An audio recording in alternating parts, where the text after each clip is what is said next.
Hello students, मैं नीरज सैनी आप लोगों को ऑर्गेनिक केमिस्ट्री का क्विक रिवीजन कराऊंगा। हम लोगों ने जो ऑर्गेनिक केमिस्ट्री का एक प्लानिंग आप लोगों को दी होगी, ये आप लोगों को आज या कल में मिल जाएगी। उस प्लानिंग को अगर आप देखें तो चैप्टर्स का सीक्वेंस वैसा नहीं है जैसा सीक्वेंस एनसीईआरटी में दिया हुआ है या जैसा सीक्वेंस हम लोग नॉर्मल क्लासेज में पढ़ाते हैं। नॉर्मल क्लासेस में हम लोग जब पढ़ाया जाता है तो इस थॉट के साथ सीक्वेंस अरेंज किया जाता है कि एक बेसिक चीज़ें पढ़ाई जाए जिसका यूज़ हो या ना हो चैप्टर्स में या पेपर में, बट उस कॉन्सेप्ट को तो पढ़ाया ही जाए क्योंकि उस कॉन्सेप्ट के बेसिस पे आने वाले और जो चैप्टर्स हैं उनको भी समझने में मदद मिलेगी। लेकिन क्रैश कोर्स में हम लोगों ने इस थॉट के साथ इस कोर्स को डिज़ाइन नहीं किया है।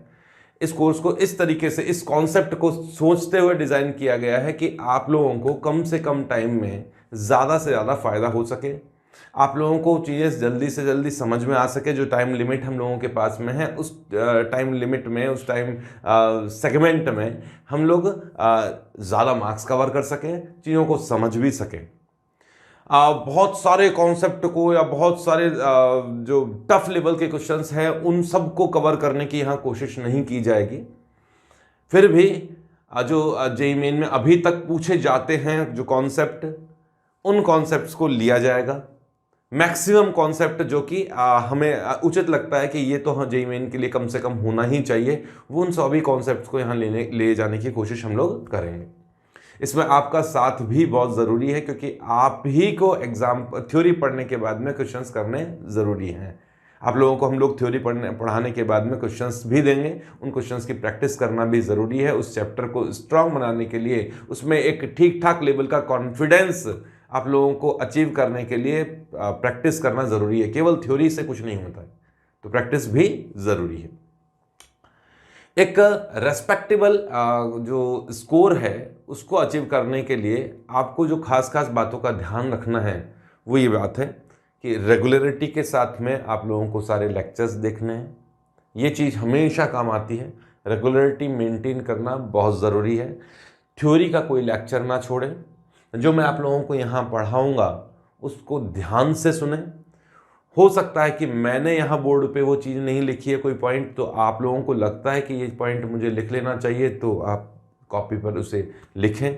एग्जाम्पल्स जो समझाए जा रहे हैं उन एग्जाम्पल्स को ध्यान से सुने, क्योंकि ये एग्जाम्पल्स हम लोगों ने काफ़ी एक्सपीरियंस के बाद में आपके सामने रखने की कोशिश की है। कई सालों का जो एक्सपीरियंस है वो, मैं इसमें बहुत बढ़ाई वाली बात नहीं कर रहा हूँ, बट ये एक नॉलेज का एक फैक्टर आता ही है कि एक आपने बहुत साल तक कोई चीज़ गेन की है लगातार, और कई डिफरेंट टाइप के स्टूडेंट्स के साथ में रहे हो, कई डिफरेंट टाइप के पेपर्स आप लोगों ने देखे हैं जेईई मेन के। आप इतना कैलकुलेशन नहीं कर सकते जितना कैलकुलेशन मैं कर सकता हूँ कि हाँ इस तरह का क्वेश्चन जेईई मेन में आप पूछा जा सकता है, ये नहीं पूछा जा सकता है। हालांकि तुम मेरा गला मत पकड़ना एग्ज़ाम के बाद में कि सर आपने तो कहा था ये वाला क्वेश्चन आ सकता है, वो तो नहीं आया है। लेकिन मैंने कुछ ऐसे क्वेश्चंस कॉन्सेप्ट बताए होंगे जिनके लिए नहीं बताया है कि ये आएगा, उनके क्वेश्चन भी आ सकते हैं। पॉसिबल सब कुछ है। फिर भी आपको ये चीज़ नहीं सोचनी है। आपको तो टीचर ने जो पढ़ा दिया है उसे पढ़ो, ध्यान से पढ़ो।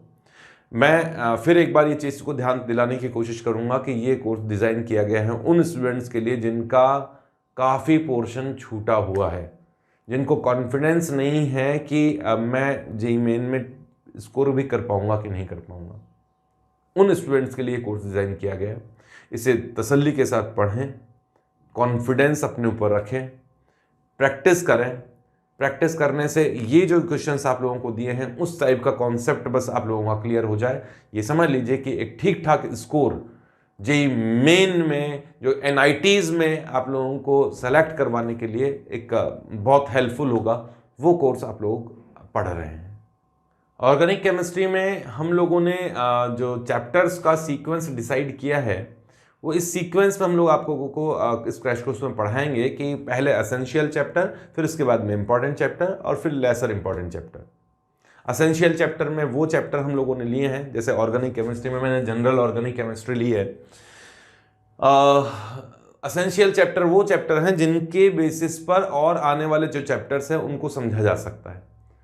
यहाँ ऑर्गेनिक केमिस्ट्री में जनरल ऑर्गेनिक केमिस्ट्री के बेसिस पर आप लोगों आगे वाले चैप्टर्स के रिएक्शंस को समझने में मदद मिलती है। उससे थोड़ा बहुत कोई कॉन्सेप्ट मुझे बताना होगा तो मुझे मदद मिलेगी। और दूसरी अच्छी बात यह है कि जीओसी में से डायरेक्ट भी क्वेश्चंस खूब पूछे गए हैं, तो वो पोर्शन हम लोग सबसे पहले पढ़ेंगे। फिर इंपॉर्टेंट चैप्टर्स होंगे। इंपॉर्टेंट चैप्टर्स में प्रीवियस ईयर के जो अभी तक पेपर्स हुए हैं उन सभी पेपर्स को हम लोगों ने देखकर और उन क्वेश्चंस के बेसिस पर हम लोगों ने उनका इम्पोर्टेंस एक डिसाइड किया है कि इस चैप्टर का इम्पोर्टेंस ज़्यादा है, इससे क्वेश्चन ज़्यादा पूछे जाते हैं, तो इसे हम लोग पहले पढ़ा दें तो ये इंपॉर्टेंट चैप्टर जेईई मेन से पहले कंप्लीट हो जाए। फिर एंड में लेसर इंपॉर्टेंट चैप्टर्स जो हैं जिनके क्वेश्चन कंपैरेटिवली कम पूछे गए थे उनको आखिरी में पढ़ेंगे हम लोग। स्टार्ट करते हैं जीओसी, ठीक है? क्यों टाइम वेस्ट करें बहुत ज़्यादा, लेक्चर्स देने के लिए तो बहुत टाइम रहता है। इस चैप्टर में हम लोग पढ़ेंगे इलेक्ट्रॉनिक इफेक्ट और इलेक्ट्रॉनिक इफेक्ट की एप्लीकेशंस। इलेक्ट्रॉनिक इफेक्ट्स किसी भी मॉलिक्यूल या आयन में इलेक्ट्रॉन्स की एक जगह से दूसरी जगह शिफ्टिंग होने के कारण, पार्शियल या कंप्लीट शिफ्टिंग होने के कारण जो भी इफेक्ट प्रोड्यूस होते हैं वो इलेक्ट्रॉनिक इफेक्ट है। और इन इलेक्ट्रॉनिक इफेक्ट को हम लोग मेनली 3 पार्ट्स में पढ़ते हैं। फर्स्ट होता है इंडक्टिव इफेक्ट, इफेक्ट्स। दूसरा है रेजोनेंस इफेक्ट या मीजोमेरिक इफेक्ट, रेजोनेंस इफेक्ट या मीजोमेरिक इफेक्ट। और तीसरा है हाइपर कॉन्जुगेशन,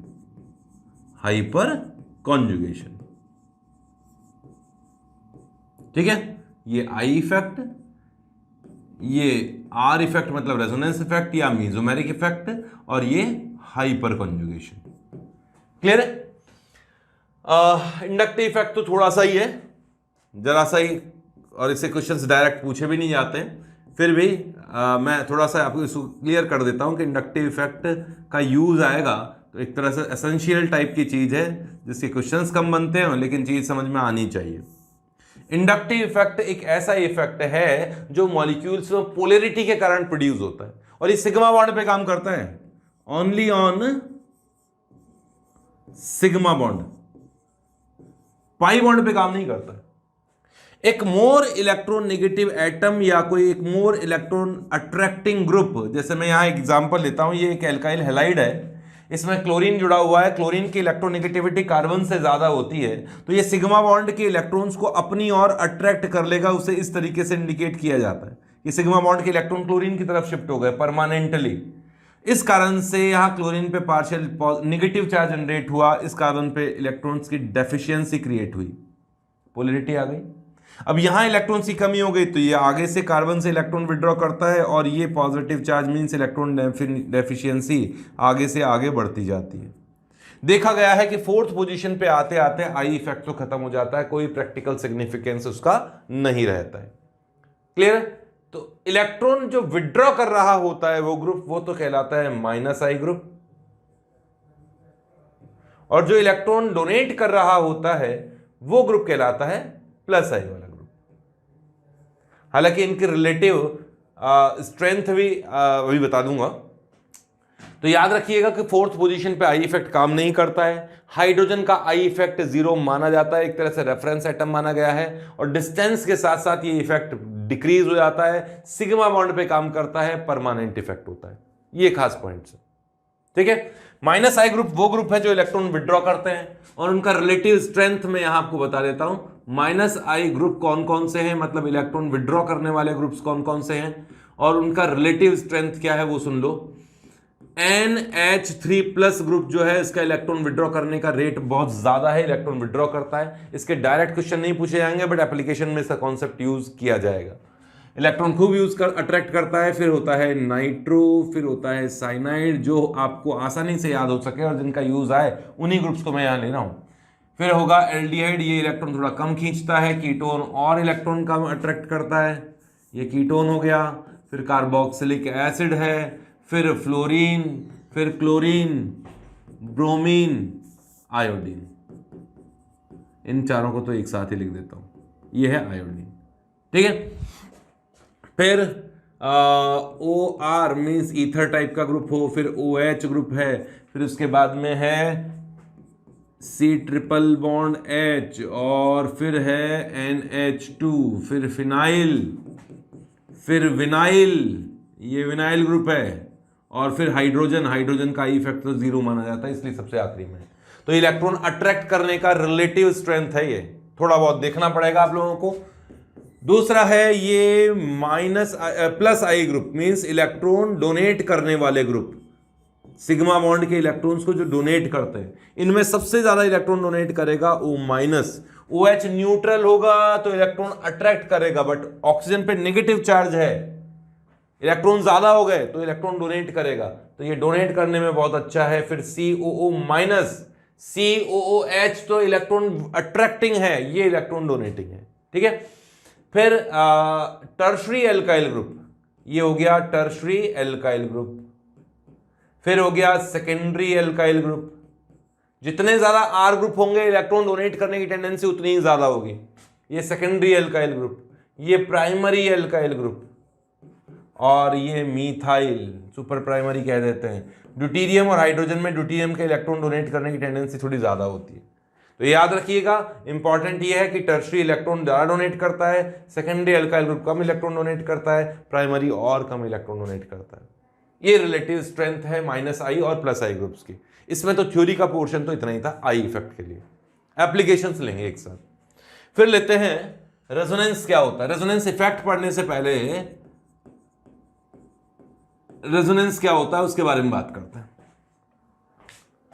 अगर मैं एक लाइन में डेफिनेशन की बात करूं तो कॉन्जुगेशन में इलेक्ट्रॉन्स का डीलोकलाइजेशन ही रेजोनेंस है।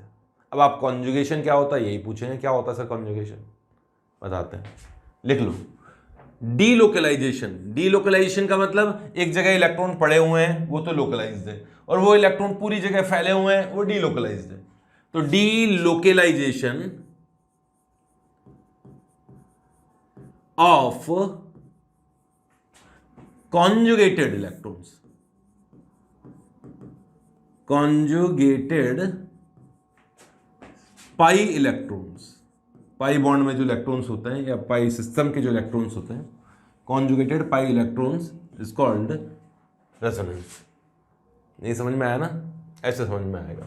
देखो सुनो, डीलोकलाइजेशन क्या होता है उसके बारे में बात करेंगे, कॉन्जुगेशन क्या होता है उसके बारे में बात करेंगे, लेकिन पहले एक एग्जांपल सुन लो बेंजीन के बारे में। देखो क्या होता है कि रेजोनेंस होता क्या है पहले सुन लो।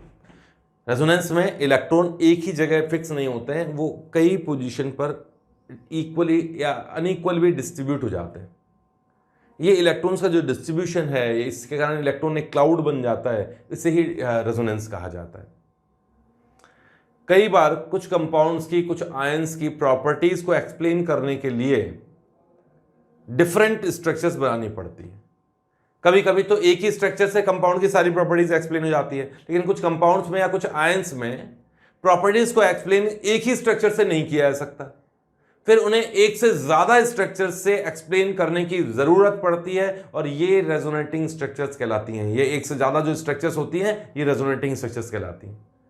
ये वास्तविक स्ट्रक्चर्स नहीं होती है, हाइपोथेटिकल स्ट्रक्चर्स होती हैं, कैनोनिकल स्ट्रक्चर्स भी इन्हें कहा जाता है।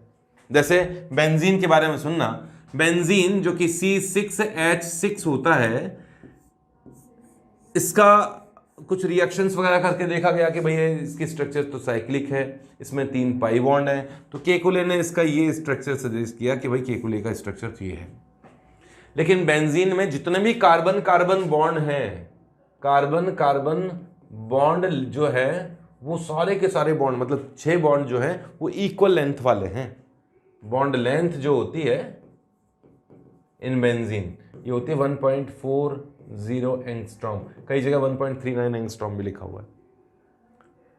यहां जो बेंजीन की स्ट्रक्चर देखी जा रही है जो केकुले ने दी थी, उस हिसाब से तो बेंजीन में यहां डबल बॉन्ड है, डबल बॉन्ड छोटा होता है, सिंगल बॉन्ड बड़ा होता है। तो बेंजीन में 2 तरह की बॉन्ड लेंथ होनी चाहिए, लेकिन बेंजीन में जितने भी बॉन्ड लेंथ है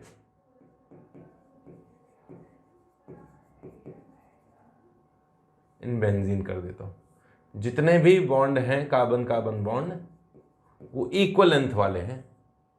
तो इसका मतलब ये स्ट्रक्चर तो बेंजीन का नहीं हो सकता। बेंजीन की जो बॉन्ड लेंथ की प्रॉपर्टी है उसको एक्सप्लेन ये स्ट्रक्चर तो नहीं कर सकती। तो केकुले ने क्या किया, बताया कि ये इलेक्ट्रॉन्स जो हैं एक जगह फिक्स नहीं होते हैं जैसे यहाँ हो गए हैं, ये डीलोकलाइज्ड होते हैं, ये इस तरीके से भी रेजोनेटिंग स्ट्रक्चर से शो किया जाएगा। हालांकि ऐसा नहीं होता कि कभी यहां आ गए कभी यहां आ गए कभी यहां आ गए, ये इक्वली डिस्ट्रीब्यूटेड होते हैं। तो केकुले स्ट्रक्चर्स दी गई, केकुले स्ट्रक्चर्स जो है वो बेंजीन की प्रॉपर्टीज को एक्सप्लेन करती हैं, जैसे बॉन्ड लेंथ भी एक प्रॉपर्टी है, और भी कई पॉइंट्स हैं, उनको प्रॉपर्टीज को एक्सप्लेन करने के लिए स्ट्रक्चर्स दी गई हैं। ये दोनों ही बेंजीन की रेजोनेटिंग स्ट्रक्चर्स हैं। हालांकि और भी स्ट्रक्चर्स दी गई थी बेंजीन के लिए, ये भी बेंजीन की रेजोनेटिंग स्ट्रक्चर है, ये भी बेंजीन की एक रेजोनेटिंग स्ट्रक्चर है। हालांकि इनका यूज बहुत कम होता है, डेवार रेजोनेटिंग स्ट्रक्चर्स कहा जाता है इन्हें, डेवार। और भी हैं, इतनी ही नहीं है, पर सबसे ज्यादा यूजफुल तो ये है कि केकुले रेजोनेटिंग स्ट्रक्चर्स, मतलब केकुले ने जो स्ट्रक्चर्स बताई थी उनके बारे में, Kekule resonating structures of benzene. ठीक है, लेकिन ये सभी की सभी स्ट्रक्चर्स हाइपोथेटिकल स्ट्रक्चर्स है, कोई ना कोई प्रॉपर्टीज को एक्सप्लेन कर रही है। हालांकि ये ज्यादा प्रॉपर्टीज को एक्सप्लेन करती हैं, वो कम प्रॉपर्टीज को एक्सप्लेन करती हैं। ये सारी रेजोनेटिंग स्ट्रक्चर्स हाइपोथेटिकल है, जो एक्चुअल स्ट्रक्चर होती है वो होती है रेजोनेंस हाइब्रिड, या एक्चुअल स्ट्रक्चर को रिप्रेजेंट करती है वो कहलाती है रेजोनेंस हाइब्रिड। तो ये है resonance hybrid of benzene, resonance hybrid of benzene.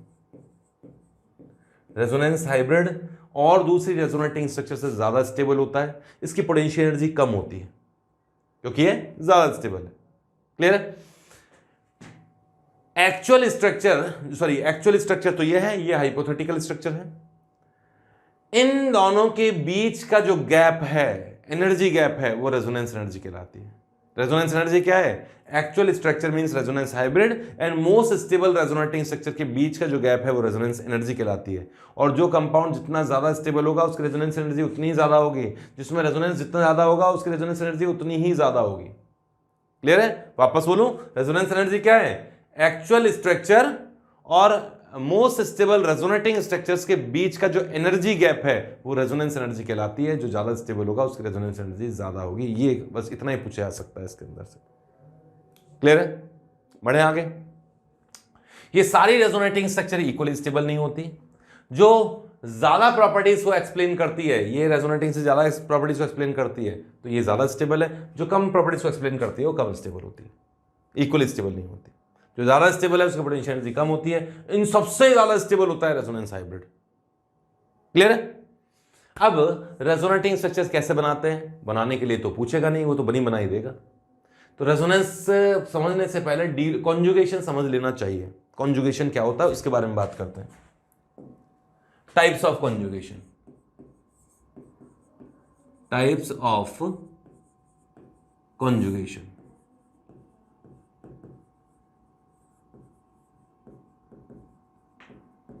देखना कई तरह के होते हैं, उसमें से पहला ले रहा हूं मल्टीपल बॉन्ड,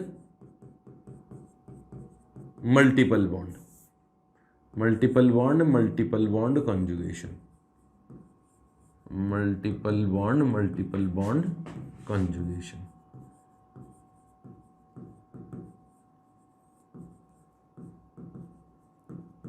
देखो, अगर एक मल्टीपल बॉन्ड के जस्ट बाद में दूसरा मल्टीपल बॉन्ड है, कहने का मतलब एक मल्टीपल बॉन्ड के फिर एक बॉन्ड छोड़कर फिर दूसरा मल्टीपल बॉन्ड है।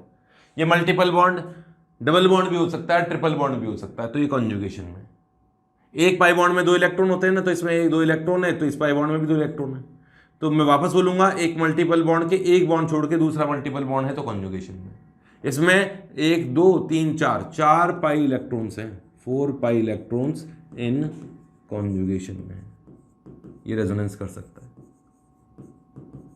ऐसे ही ये है मल्टीपल बॉन्ड, फिर से एक बॉन्ड छोड़ दिया, फिर मल्टीपल बॉन्ड, फिर एक बॉन्ड छोड़ दिया, फिर मल्टीपल बॉन्ड, तो इसमें 6 पाई इलेक्ट्रॉन्स कॉन्जुगेशन में है।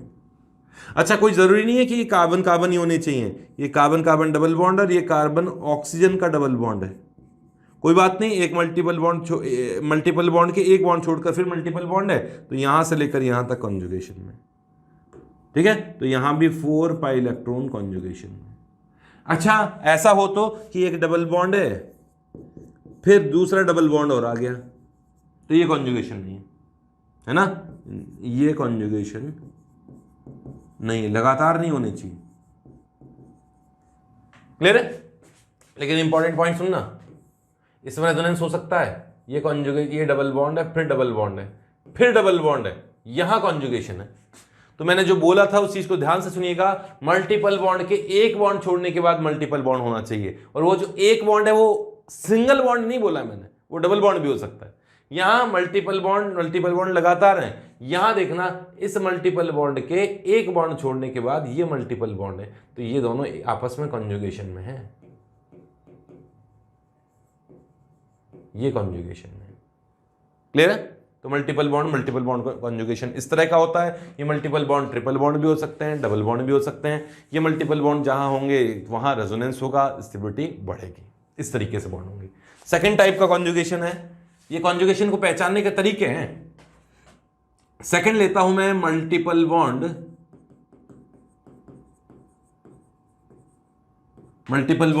And lone pair conjugation, lone pair conjugation.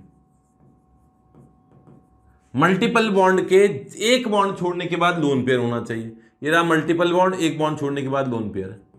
Nitrogen लगाता हूं, चलो उस नाइट्रोजन पर एक लोन पेयर होता है, ये रहा, तो यहां कॉन्जुगेशन है। ये मल्टीपल बॉन्ड, एक बॉन्ड छोड़ा और यहां लोन पेयर। इसको भी पाई इलेक्ट्रॉन में काउंट करते हैं, 1 2 3 4, तो ये 4 पाई इलेक्ट्रॉन सिस्टम कहलाता है, कॉन्जुगेशन है।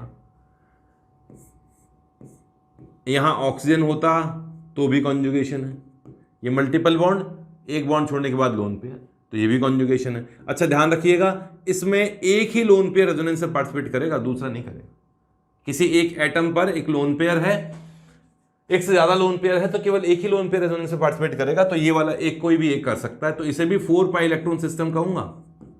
2 इलेक्ट्रॉन तो यहां के, एक बॉन्ड छोड़ने के बाद में कोई एक लोन पेयर रेजोनेंस में पार्टिसिपेट कर रहा है, तो ये भी कॉन्जुगेशन है। अच्छा, ये जो लोन पेयर है वो नेगेटिव चार्ज का भी हो सकता है, जैसे यहाँ CH2 नेगेटिव चार्ज है, यहाँ CH2 माइनस है, तो माइनस का मतलब इस कार्बन पे नेगेटिव चार्ज है। कार्बन एनायन होता है ना, उस पर लोन पेयर होता है, उस नेगेटिव चार्ज पर लोन पेयर है, तो यहां भी कॉन्जुगेशन है। तो डबल बॉन्ड ये रहा, एक बॉन्ड छोड़ने के बाद मल्टीपल लोन पेयर है, तो ये भी 4 पाई इलेक्ट्रॉन सिस्टम है। ये ऐसा नहीं होना चाहिए, ये लोन पेयर ऐसा नहीं होना चाहिए कि डबल बॉन्ड के एटम पर ही बैठा है, इसमें कॉन्जुगेशन नहीं है, इसमें रेजोनेंस नहीं हो सकता। लेकिन अगर ऐसा हो कि यहां डबल बॉन्ड है, फिर डबल बॉन्ड है, फिर लोन पेयर है, तब तो बात बन जाएगी। क्यों? क्योंकि इस मल्टीपल बॉन्ड के एक बॉन्ड छोड़ने के बाद अगले एटम पर लोन पेयर है। यहां तो मल्टीपल बॉन्ड वाले एटम पर ही लोन पेयर था, तो मल्टीपल बॉन्ड के बाद एक बॉन्ड छोड़ना है, और एक बॉन्ड सिंगल बॉन्ड भी हो सकता है, डबल बॉन्ड भी हो सकता है। तो यहां जो एक बॉन्ड छोड़ा है वो डबल बॉन्ड था, यहां जो एक बॉन्ड छोड़ा था बीच में जो था वो सिंगल बॉन्ड था, कोई दिक्कत नहीं। ठीक है, यहां कॉन्जुगेशन नहीं है। अगर ऐसा है जैसे ये है और यहां ऑक्सीजन है तो नहीं है भाई, दो बॉन्ड छोड़ने की बात हो गया ना, तो ये कॉन्जुगेशन नहीं है, यहां रेजोनेंस नहीं होगा। ये एक सेकंड टाइप का कॉन्जुगेशन है, और जहां ये स्ट्रक्चर्स आपको दिखे तो आप समझ लीजिएगा कि यहां रेजोनेंस पॉसिबल है। स्ट्रक्चर्स भी बनाएंगे। थर्ड टाइप का लेते हैं मल्टीपल बॉन्ड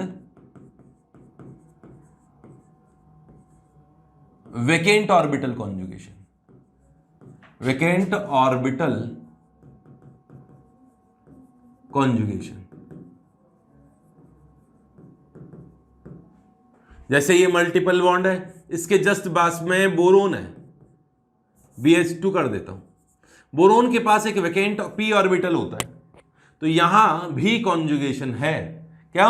क्योंकि मल्टीपल बॉन्ड के एक बॉन्ड छोड़ने के बाद में वेकेंट ऑर्बिटल है, तो उसे कॉन्जुगेशन माना जाता है। ऐसे ही बोरोन, ये जो मल्टीपल बॉन्ड है उसके जस्ट पास में मैंने कार्बन रख दिया, पॉजिटिव चार्ज कार्बन। अब कार्बन पे 3 बॉन्ड और पॉजिटिव चार्ज हो तो वहां वेकेंट ऑर्बिटल होता है, इसलिए मल्टीपल बॉन्ड और वेकेंट ऑर्बिटल कॉन्जुगेशन इसमें भी है। ऐसा नहीं होना चाहिए कि मल्टीपल बॉन्ड के जस्ट उसी पर ही पॉजिटिव चार्ज हो तो यहां कॉन्जुगेशन नहीं है। लेकिन मल्टीपल बॉन्ड के एक बॉन्ड छोड़ने के बाद, ये मल्टीपल बॉन्ड है, फिर एक बॉन्ड छोड़ने के बाद फिर ये पॉजिटिव चार्ज आ गया, मतलब वैकेंट ऑर्बिटल आ गया। यहां मल्टीपल बॉन्ड और एक बॉन्ड छोड़ने के बाद फिर वैकेंट ऑर्बिटल है, यहां कॉन्जुगेशन है। क्लियर है? चले आगे, इसी में ले लूं फोर्थ पॉइंट, इस तरफ लिख देता हूं। नेक्स्ट है fourth, multiple bond free radical conjugation. Free radical conjugation,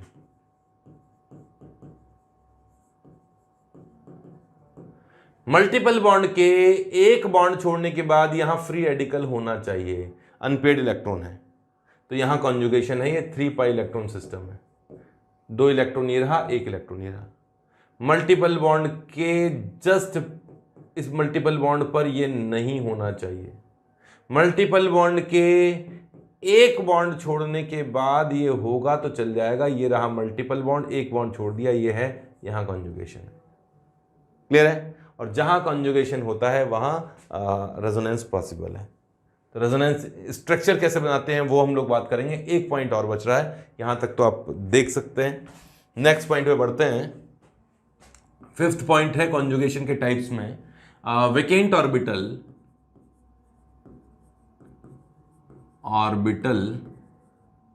and lone pair conjugation. Lone pair conjugation, vacant orbital and lone pair conjugation. देखो मेरी बात सुनो, अगर यहां वैकेंट ऑर्बिटल है, बताया कार्बन पे पॉजिटिव चार्ज होता है तो वैकेंट ऑर्बिटल होता है, और जस्ट पास में लोन पेयर है, ये रहा, तो इस लोन पेयर के एक बॉन्ड छोड़कर वैकेंट ऑर्बिटल है, कॉन्जुगेशन है। ये रहा लोन पेयर NH, और यहां लोन पेयर तो होता ही है, नाइट्रोजन पे 5 बॉन्ड होते हैं, 5 इलेक्ट्रॉन होते हैं, और यहां है फिर CH, और ये पॉजिटिव चार्ज, यहां भी कॉन्जुगेशन है। कैसे? क्योंकि यहां वैकेंट ऑर्बिटल, एक बॉन्ड छोड़ने के बाद लोन पेयर है, काम चल गया। ये ऐसी सिचुएशन है, यहां पॉजिटिव चार्ज, यहां डबल बॉन्ड, और ये लोन पेयर है यहां भी कॉन्जुगेशन। लोन पेयर के एक बॉन्ड छोड़ने के बाद पॉजिटिव चार्ज है, कॉन्जुगेशन। 1 मिनट, 1 2 3, ठीक है। कहने का मतलब जैसे ये है CH2+, यहां फ्लोरीन है, तो फ्लोरीन का लोन पेयर, और यहां वैकेंट ऑर्बिटल, कॉन्जुगेशन है। यहां पॉजिटिव चार्ज है और यहां क्लोरीन है, तो क्लोरीन का लोन पेयर, एक बॉन्ड छोड़ने के बाद वैकेंट ऑर्बिटल, कॉन्जुगेशन है। ठीक है, रेजोनेंस होगा। जैसे यहां नेगेटिव चार्ज है, अब नेगेटिव चार्ज है तो लोन पेयर है, तो इसके पास में वैकेंट ऑर्बिटल होना चाहिए। तो यहां फ्लोरीन के पास तो वैकेंट ऑर्बिटल होता ही नहीं है, यहां कॉन्जुगेशन नहीं है।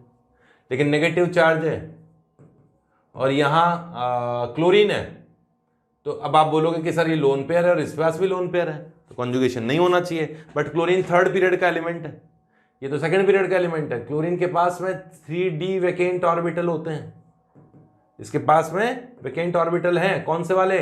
3D वैकेंट ऑर्बिटल हैं,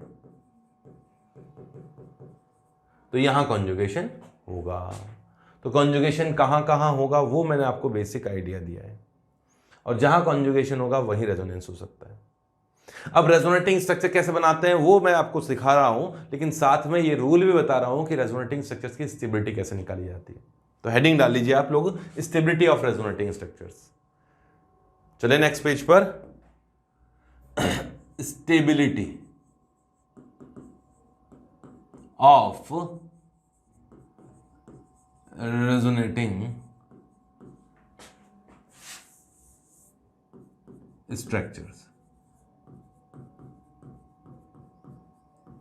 ये वाले क्वेश्चंस पूछे जाते हैं, रेजोनेटिंग स्ट्रक्चर्स की स्टेबिलिटी के क्वेश्चंस पूछे जाते हैं। तो रेजोनेटिंग स्ट्रक्चर बनाना भी सीख लो, और उसके रूल्स भी मैं बोलता जाता हूं, सुनते जाओ। बेसिक रूल्स हैं, कोई नया रूल नहीं है। पहला, जो रेजोनेटिंग स्ट्रक्चर जिस रेजोनेटिंग स्ट्रक्चर में नंबर ऑफ बॉन्ड्स ज्यादा हो, सुन लो मैं बोल रहा हूं, लिखूंगा नहीं। जिनमें नंबर ऑफ बॉन्ड्स ज्यादा हैं वो ज्यादा स्टेबल होती है, पहली बात।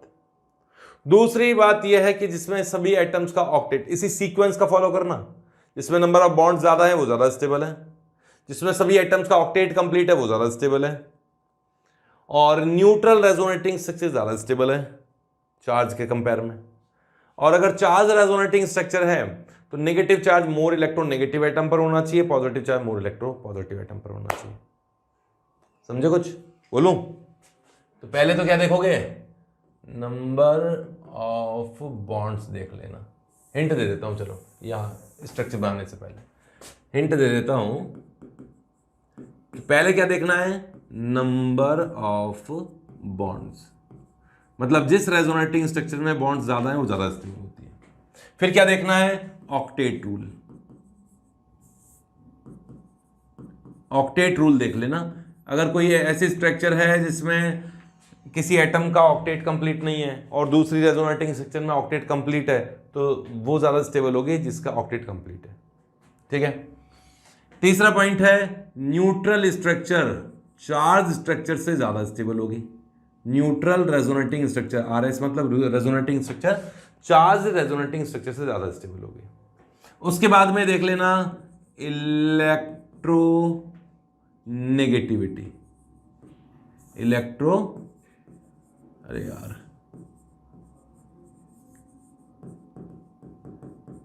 इलेक्ट्रोनेगेटिविटी, जिसकी इलेक्ट्रोनेगेटिविटी ज्यादा है उस एटम पर नेगेटिव चार्ज ज्यादा स्टेबल होगा, जिसकी इलेक्ट्रोनेगेटिविटी कम है उस एटम पर पॉजिटिव चार्ज ज्यादा स्टेबल होगा, अगर रेजोनेटिंग स्ट्रक्चर पॉजिटिव मतलब चार्ज है तो।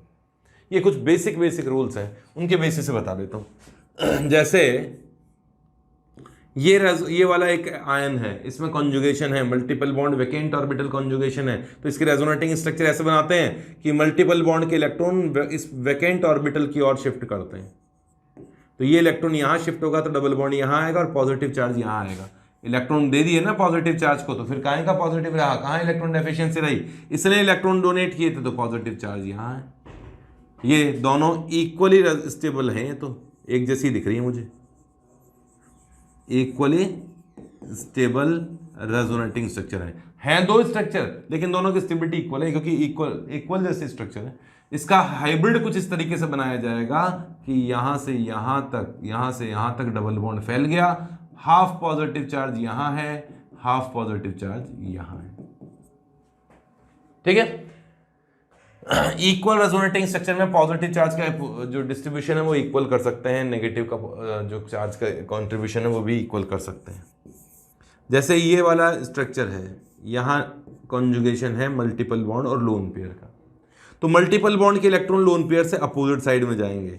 यहाँ अगर पॉजिटिव चार्ज है, वैकेंट ऑर्बिटल है, तो मल्टीपल बॉन्ड के इलेक्ट्रॉन पॉजिटिव चार्ज की ओर शिफ्ट करोगे, यहाँ अपोजिट साइड में शिफ्ट करोगे, तो इस तरफ शिफ्ट करोगे तो यहाँ नेगेटिव बनेगा और ये नेगेटिव इलेक्ट्रॉन डोनेट करेगा। देख लो ध्यान से, ऐसे ही बनानी है। तो ये इलेक्ट्रॉन यहां आ गए, यहां नेगेटिव बना, यहां डबल बॉन्ड बना।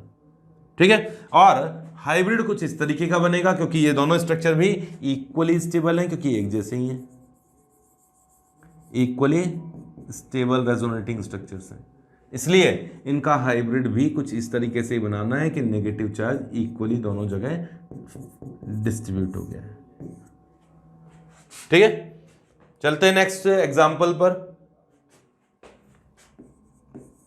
जैसे ये डबल बॉन्ड है और यहां वैकेंट ऑर्बिटल है, तो इलेक्ट्रॉन्स की शिफ्टिंग कैसे करानी होती है, इसमें किस तरीके से रेजोनेंस कराना होता है। इसमें आप ये मान लीजिए कि ये वाला बॉन्ड टूट गया, इसका एक इलेक्ट्रॉन और इसका एक इलेक्ट्रॉन ने डबल बॉन्ड बना लिया और एक इलेक्ट्रॉन यहां रह गया। ये लो डबल बॉन्ड बन गया और एक इलेक्ट्रॉन यहां रह गया, ये इलेक्ट्रॉन यहां रह गया। यहां भी दोनों स्ट्रक्चर एक जैसी ही है, तो इक्वली स्टेबल है। ये तो बेसिक सी स्ट्रक्चर मैंने बना के दे दी। ठीक है। और हाइब्रिड कुछ इस तरीके से बनाया जाता है कि यहां इलेक्ट्रॉन इस जगह शो कर दिया जाता है कि भाई ये इलेक्ट्रॉन दोनों जगह शिफ्ट है, इक्वली शिफ्टेड है। इस रेजोनेंस के कारण दोनों जगह की बॉन्ड लेंथ इक्वल हो गई। डबल बॉन्ड की लेंथ छोटी होती है, सिंगल बॉन्ड की लेंथ बड़ी होती है, लेकिन यहां दोनों की बॉन्ड लेंथ इक्वल हो गई। क्यों? क्योंकि इक्वली स्टेबल रेजोनेटिंग स्ट्रक्चर्स बनी थी। ये तो बेसिक एग्जांपल दिए मैंने, एक दो एग्जांपल और ले लेता हूं बेसिक में। ये लो CH3 C double bond O और NH2 ये है। इसमें कॉन्जुगेशन ढूंढते हैं अपन लोग। ये लोन पेयर तो मल्टीपल बॉन्ड पर ही है, काम नहीं बनेगा। लो मल्टीपल बॉन्ड के एक बॉन्ड छोड़ने के बाद लोन पेयर है, रेजोनेंस हो सकता है। और रेजोनेंस में क्या किया था अभी मैंने एग्जांपल नंबर 2 में क्या बताया था कि मल्टीपल बॉन्ड और लोन पेयर कॉन्जुगेशन हो तो मल्टीपल बॉन्ड के इलेक्ट्रॉन लोन पेयर से दूर की ओर शिफ्ट करना है अपोजिट साइड में, और फिर लोन पेयर के इलेक्ट्रॉन लेके आना है। यहाँ नेगेटिव चार्ज में लोन पेयर है, शो नहीं करते हैं यहाँ पर। ऐसे ही यहाँ करना है कि ये multiple bond lone pair conjugation है तो मल्टीपल बॉन्ड के इलेक्ट्रॉन को अपोजिट साइड में शिफ्ट करना है और लोन पेयर के इलेक्ट्रॉन्स को यहाँ डबल बॉन्ड में आना है। ठीक है, तो क्या हुआ CH2। अब यहां O बन गया, उस पर इलेक्ट्रॉन आ गया, न्यूट्रल को इलेक्ट्रॉन डोनेट किया था तो नेगेटिव चार्ज हो गया, और न्यूट्रल ने इलेक्ट्रॉन डोनेट किया था, देखो इलेक्ट्रॉन यहां आ गए तो डबल बॉन्ड बन गया इस जगह। नाइट्रोजन ने इलेक्ट्रॉन डोनेट किया था और न्यूट्रल एटम जब इलेक्ट्रॉन डोनेट करेगा तो उसके पॉजिटिव चार्ज आ जाएगा। देखना एक बार, यहां नेगेटिव चार्ज इलेक्ट्रॉन डोनेट कर रहा था तो न्यूट्रल हो गया, और जब न्यूट्रल इलेक्ट्रॉन डोनेट कर रहा है तो पॉजिटिव चार्ज हो गया, उस पर डेफिशिएंसी हो गई। हाइब्रिड कैसा बनेगा? हाइब्रिड कैसा बनेगा? कुछ इस तरह का हाइब्रिड बनेगा, यहां ऑक्सीजन है, यहां नाइट्रोजन है, कुछ कुछ डबल बॉन्ड यहां, कुछ कुछ डबल बॉन्ड कैरेक्टर यहां, यहां भी नेगेटिव चार्ज है, यहां भी नेगेटिव यहां पॉजिटिव चार्ज है। इस तरह का इसका हाइब्रिड बनेगा। इन दोनों में ज्यादा स्टेबल कौन हुआ? चलो रूल्स देखते हैं। मैंने बताया था जिसमें बॉन्ड ज्यादा हो ज्यादा स्टेबल होगा। नंबर ऑफ बॉन्ड्स काउंट करो, सब में जितने इसमें है उतने ही इसमें। फिर मैंने कहा था कि ऑक्टेट देखो, सभी का ऑक्टेट कंप्लीट है, जितने इसका भी 8 इलेक्ट्रॉन है, इसमें भी 8 इलेक्ट्रॉन है। फिर देखो न्यूट्रल स्ट्रक्चर, तो ये न्यूट्रल है, ये चार्ज्ड है, तो ये मोर स्टेबल है। तो इसका कैरेक्टर जो मोर स्टेबल होगी उसका कैरेक्टर हाइब्रिड में ज्यादा होगा, ये वाला कैरेक्टर। ठीक है, मतलब यहां डबल बॉन्ड कैरेक्टर ज्यादा होगा, यहां सिंगल बॉन्ड कैरेक्टर ज्यादा होगा। कुछ और एग्जांपल देखते हैं। CH3 C double bond O and यहां है CH2 माइनस। कॉन्जुगेशन देखना है क्या? मल्टीपल बॉन्ड ये रहा, एक बॉन्ड छोड़ने के बाद नेगेटिव चार्ज, मतलब यहां कार्बन पे नेगेटिव चार्ज का मतलब होता है लोन पेयर, तो है इसमें कॉन्जुगेशन किसका? मल्टीपल बॉन्ड का और लोन पेयर का। तो मल्टीपल बॉन्ड के इलेक्ट्रॉन्स अपोजिट साइड में जाएंगे लोन पेयर से, तो यहां नेगेटिव चार्ज आएगा क्योंकि न्यूट्रल एटम ने इलेक्ट्रॉन अट्रैक्ट किया है तो नेगेटिव आएगा। और ये इलेक्ट्रॉन ऐसे डोनेट किए जाते हैं, ये भी बताया था मैंने। तो क्या होगा? यहां आएगा CH3O माइनस, यहां आएगा डबल बॉन्ड। क्यों? न्यूट्रल एटम ने इलेक्ट्रॉन अट्रैक्ट किया तो नेगेटिव चार्ज हो गया, और लोन नेगेटिव चार्ज ने इलेक्ट्रॉन डोनेट किए तो न्यूट्रल हो गया। सही है? अच्छा, इन दोनों में ज्यादा स्टेबल कौन है? चलो बात करते हैं एक एक स्टेप में।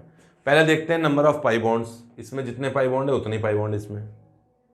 फिर देखते हैं ऑक्टेट रूल, इसमें भी सबका ऑक्टेट कंप्लीट है, इसमें भी सभी का ऑक्टेट कंप्लीट है।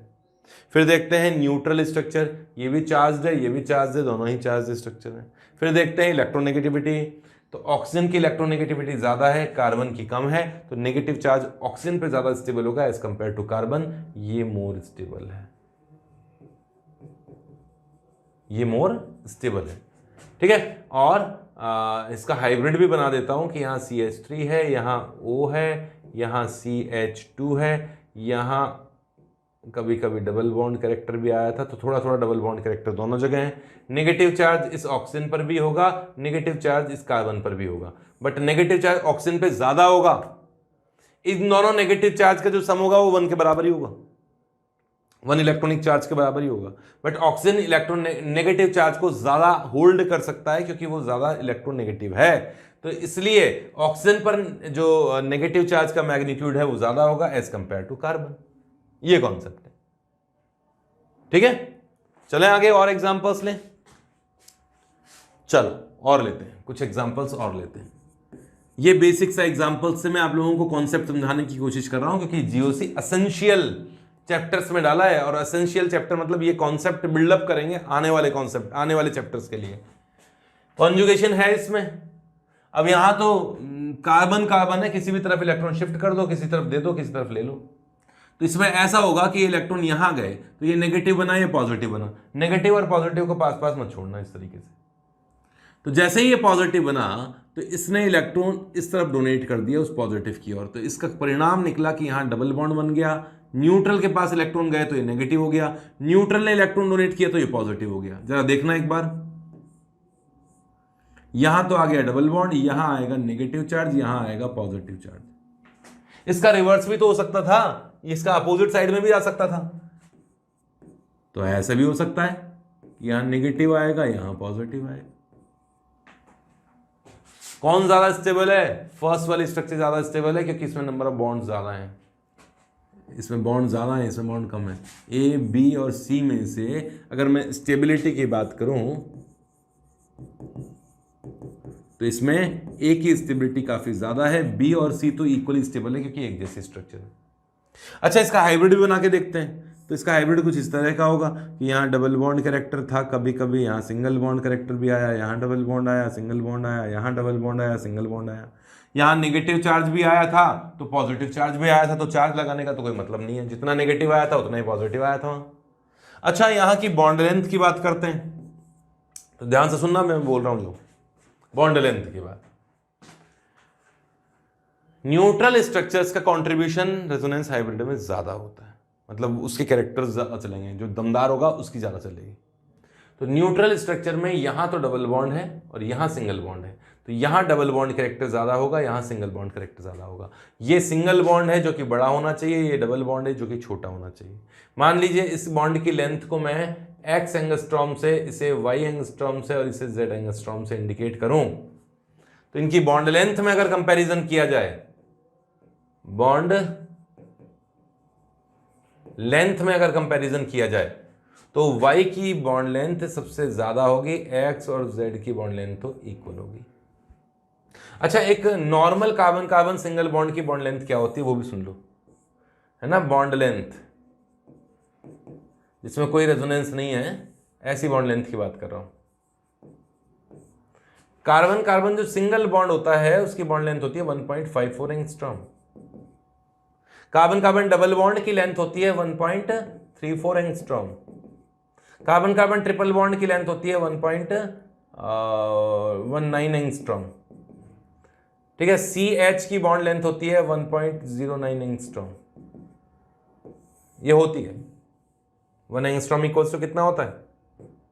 1 एंगस्ट्रॉम इक्वल्स टू 10 की पावर -8 सेंटीमीटर -10 डेसीमीटर -10 मीटर्स। ठीक है, ये होता है, थोड़ा ध्यान रखिएगा। हाँ चलो, ये डबल बॉन्ड की लेंथ जो होती है वो छोटी होती है, ट्रिपल बॉन्ड की लेंथ और भी कम होती है। तो अब देखो, मेरे बताना क्या इन सब की बॉन्ड लेंथ इक्वल है? क्या नहीं है।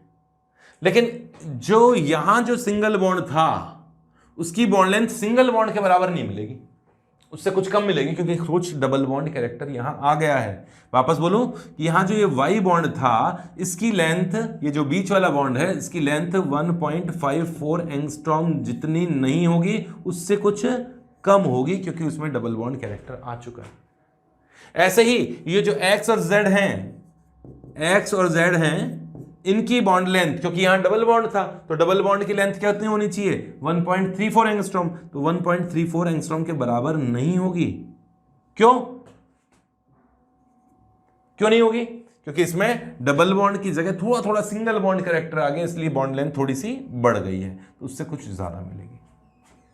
क्लियर है? तो ये रेजोनेंस के कारण कुछ कॉन्सेप्ट है, कुछ फैक्ट्स हैं जिसके बेसिस पर हम लोग ये स्टेबिलिटी भी आइडेंटिफाई कर लेते हैं। इन्हें लिख लीजिए जल्दी से। नेक्स्ट पॉइंट पे बढ़ते हैं। इसमें कुछ और एग्जाम्पल भी करने चाहिए हमें, लो और लेते हैं। एग्जाम्पल नंबर 7, हम लोगों ने लोन पेयर और वैकेंट ऑर्बिटल कॉन्जुगेशन के एग्जाम्पल्स नहीं लिए थे, तो वो एग्जाम्पल लेते हैं। ये वाला कंपाउंड, ये वाला आयन है और इस आयन में कॉन्जुगेशन तो है। कौन सा है? वैकेंट ऑर्बिटल और लोन पेयर कॉन्जुगेशन। अब इसमें कॉन्जुगेशन में इलेक्ट्रॉन्स इस तरीके से जाते हैं कि लोन पेयर से वैकेंट ऑर्बिटल की तरफ इलेक्ट्रॉन ट्रांसफर करना है, इस तरीके से रेजोनेटिंग स्ट्रक्चर बनानी है। तो जब लोन पेयर इलेक्ट्रॉन डोनेट करेगा यहाँ, तो मल्टीपल बॉन्ड बनेगा, तो इस तरीके से मल्टीपल बॉन्ड बनेगा। और जब न्यूट्रल एटम ने इलेक्ट्रॉन डोनेट किए हैं तो वहां पॉजिटिव चार्ज आएगा, और इलेक्ट्रॉन डेफिशिएंट को इलेक्ट्रॉन मिल गए तो वो न्यूट्रल हो गया।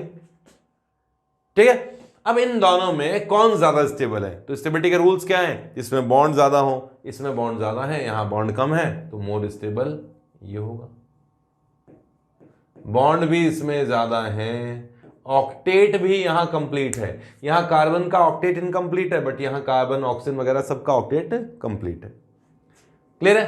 कंफ्यूजन जनरली स्टूडेंट्स को ये होता है कि सर ऑक्सीजन पे पॉजिटिव चार्ज अच्छा नहीं लग रहा, लेकिन वो तो तब देखा जाता है जब नंबर ऑफ बॉन्ड्स वगैरह वाली जो कंडीशन थी वो अप्लाई नहीं होती है, तब ऑर्डर मैंने बताया था आपको। इसका हाइब्रिड कुछ इस तरीके का बनेगा कि यहां कुछ कुछ डबल बॉन्ड कैरेक्टर है, यहां पार्शियल पॉजिटिव चार्ज, यहां भी पार्शियल पॉजिटिव चार्ज, ये इसका हाइब्रिड है। ठीक है, कुछ और रेजोनेटिंग स्ट्रक्चर्स बनाते हैं। तो ये वाला कंपाउंड है, इसमें रेजोनेंस पॉसिबल है या नहीं है? कॉन्जुगेशन है, कॉन्जुगेशन तो है, मल्टीपल बॉन्ड का। अब जब इस तरह से कीटोन के साथ जुड़ा हुआ है ना, तो कीटोन में ऑक्सीजन मोर इलेक्ट्रोनेगेटिव एटम है। जैसे मैंने अभी डबल बॉन्ड में बताया था, तो इलेक्ट्रॉन किसी भी और शिफ्ट कर देते, इधर भी कर सकते थे, उधर भी कर सकते थे, पर कार्बन थे वो। लेकिन यहाँ ऑक्सीजन मोर इलेक्ट्रोनेगेटिव है, तो इलेक्ट्रॉन अट्रैक्ट करेगा, तो यहाँ नेगेटिव आएगा, यहाँ पॉजिटिव आएगा। नेगेटिव और पॉजिटिव को एक साथ नहीं छोड़ेंगे। ये इलेक्ट्रॉन यहाँ गए पॉजिटिव की तरफ, मतलब ऑक्सीजन पे आ गया नेगेटिव चार्ज, यहां पॉजिटिव आया, तो ये डबल बॉन्ड जो यहां था उसने इलेक्ट्रॉन डोनेट किए, यहां पॉजिटिव आ गया। ठीक है, इन दोनों में ज्यादा स्टेबल ऑब्वियसली यही होगा, न्यूट्रल स्ट्रक्चर है और नंबर ऑफ पाई बॉन्ड भी इसमें ज्यादा है, तो ये मोर स्टेबल रेजोनेटिंग स्ट्रक्चर हो गई। हाइब्रिड कुछ इस तरीके से बनना चाहिए कि यहाँ ऑक्सीजन और यहाँ डबल बॉन्ड कैरेक्टर जो है वो सब जगह फैला हुआ है, यहाँ पार्शियल नेगेटिव चार्ज है, नेगेटिव चार्ज, यहां भी पॉजिटिव चार्ज आया, यहां भी पॉजिटिव चार्ज आया, इस तरीके से ये इसका हाइब्रिड होगा। अब स्ट्रक्चर्स तो बहुत सारी बना सकते हैं, बैठे बैठे बनाते रहो।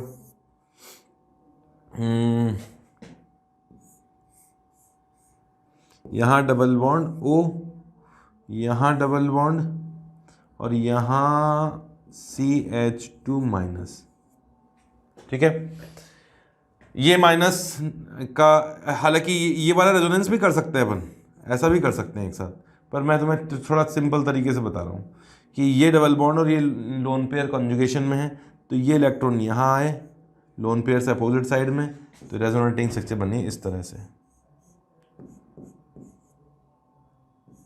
ये बनी। ठीक है, फिर ये लोन पेयर इस तरह से रेजोनेंस करेंगे, डबल बॉन्ड से अपोजिट साइड में जाएंगे लोन पेयर के इलेक्ट्रॉन, डबल बॉन्ड के इलेक्ट्रॉन अपोजिट साइड में जा रहे हैं लोन पेयर से, तो यहां आ गया O माइनस, यहां डबल बॉन्ड, यहां डबल बॉन्ड। तो ये कुछ तरीके हैं जिससे कि हम लोग रेजोनेटिंग स्ट्रक्चर्स बना सकते हैं। इसमें सबसे ज्यादा स्टेबल कौन सा होगा? ये होगा, ऑक्सीजन पे नेगेटिव चार्ज है, बॉन्ड तो इक्वली है। ठीक है, तो रेजोनेटिंग स्ट्रक्चर्स की स्टेबिलिटी के लिए हम एग्जाम्पल क्वेश्चंस भी करेंगे, प्रीवियस ईयर के कुछ क्वेश्चंस भी मैं लूंगा, जिससे आप लोगों को आइडिया लगे कि हाँ यार क्वेश्चंस किस तरीके से आते हैं। नेक्स्ट हम लोग पढ़ते हैं हाइपर कॉन्जुगेशन। ये तो रेजोनेटिंग स्ट्रक्चर्स के बारे में हुआ। अच्छा, मीजोमेरिक इफेक्ट, एक मिनट, ये भी इंपॉर्टेंट है। मीजोमेरिक इफेक्ट,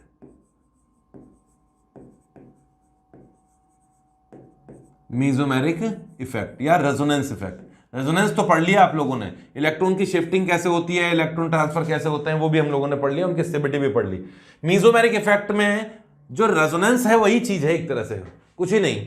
कोई भी ग्रुप अगर रेजोनेंस में इलेक्ट्रॉन डोनेट करता है या रेजोनेटिंग सिस्टम में इलेक्ट्रॉन अट्रैक्ट करता है, वो मीजोमेरिक ग्रुप है। जैसे ये कार्बन कार्बन डबल बॉन्ड है और यहां कीटोनिक ग्रुप जुड़ा हुआ है।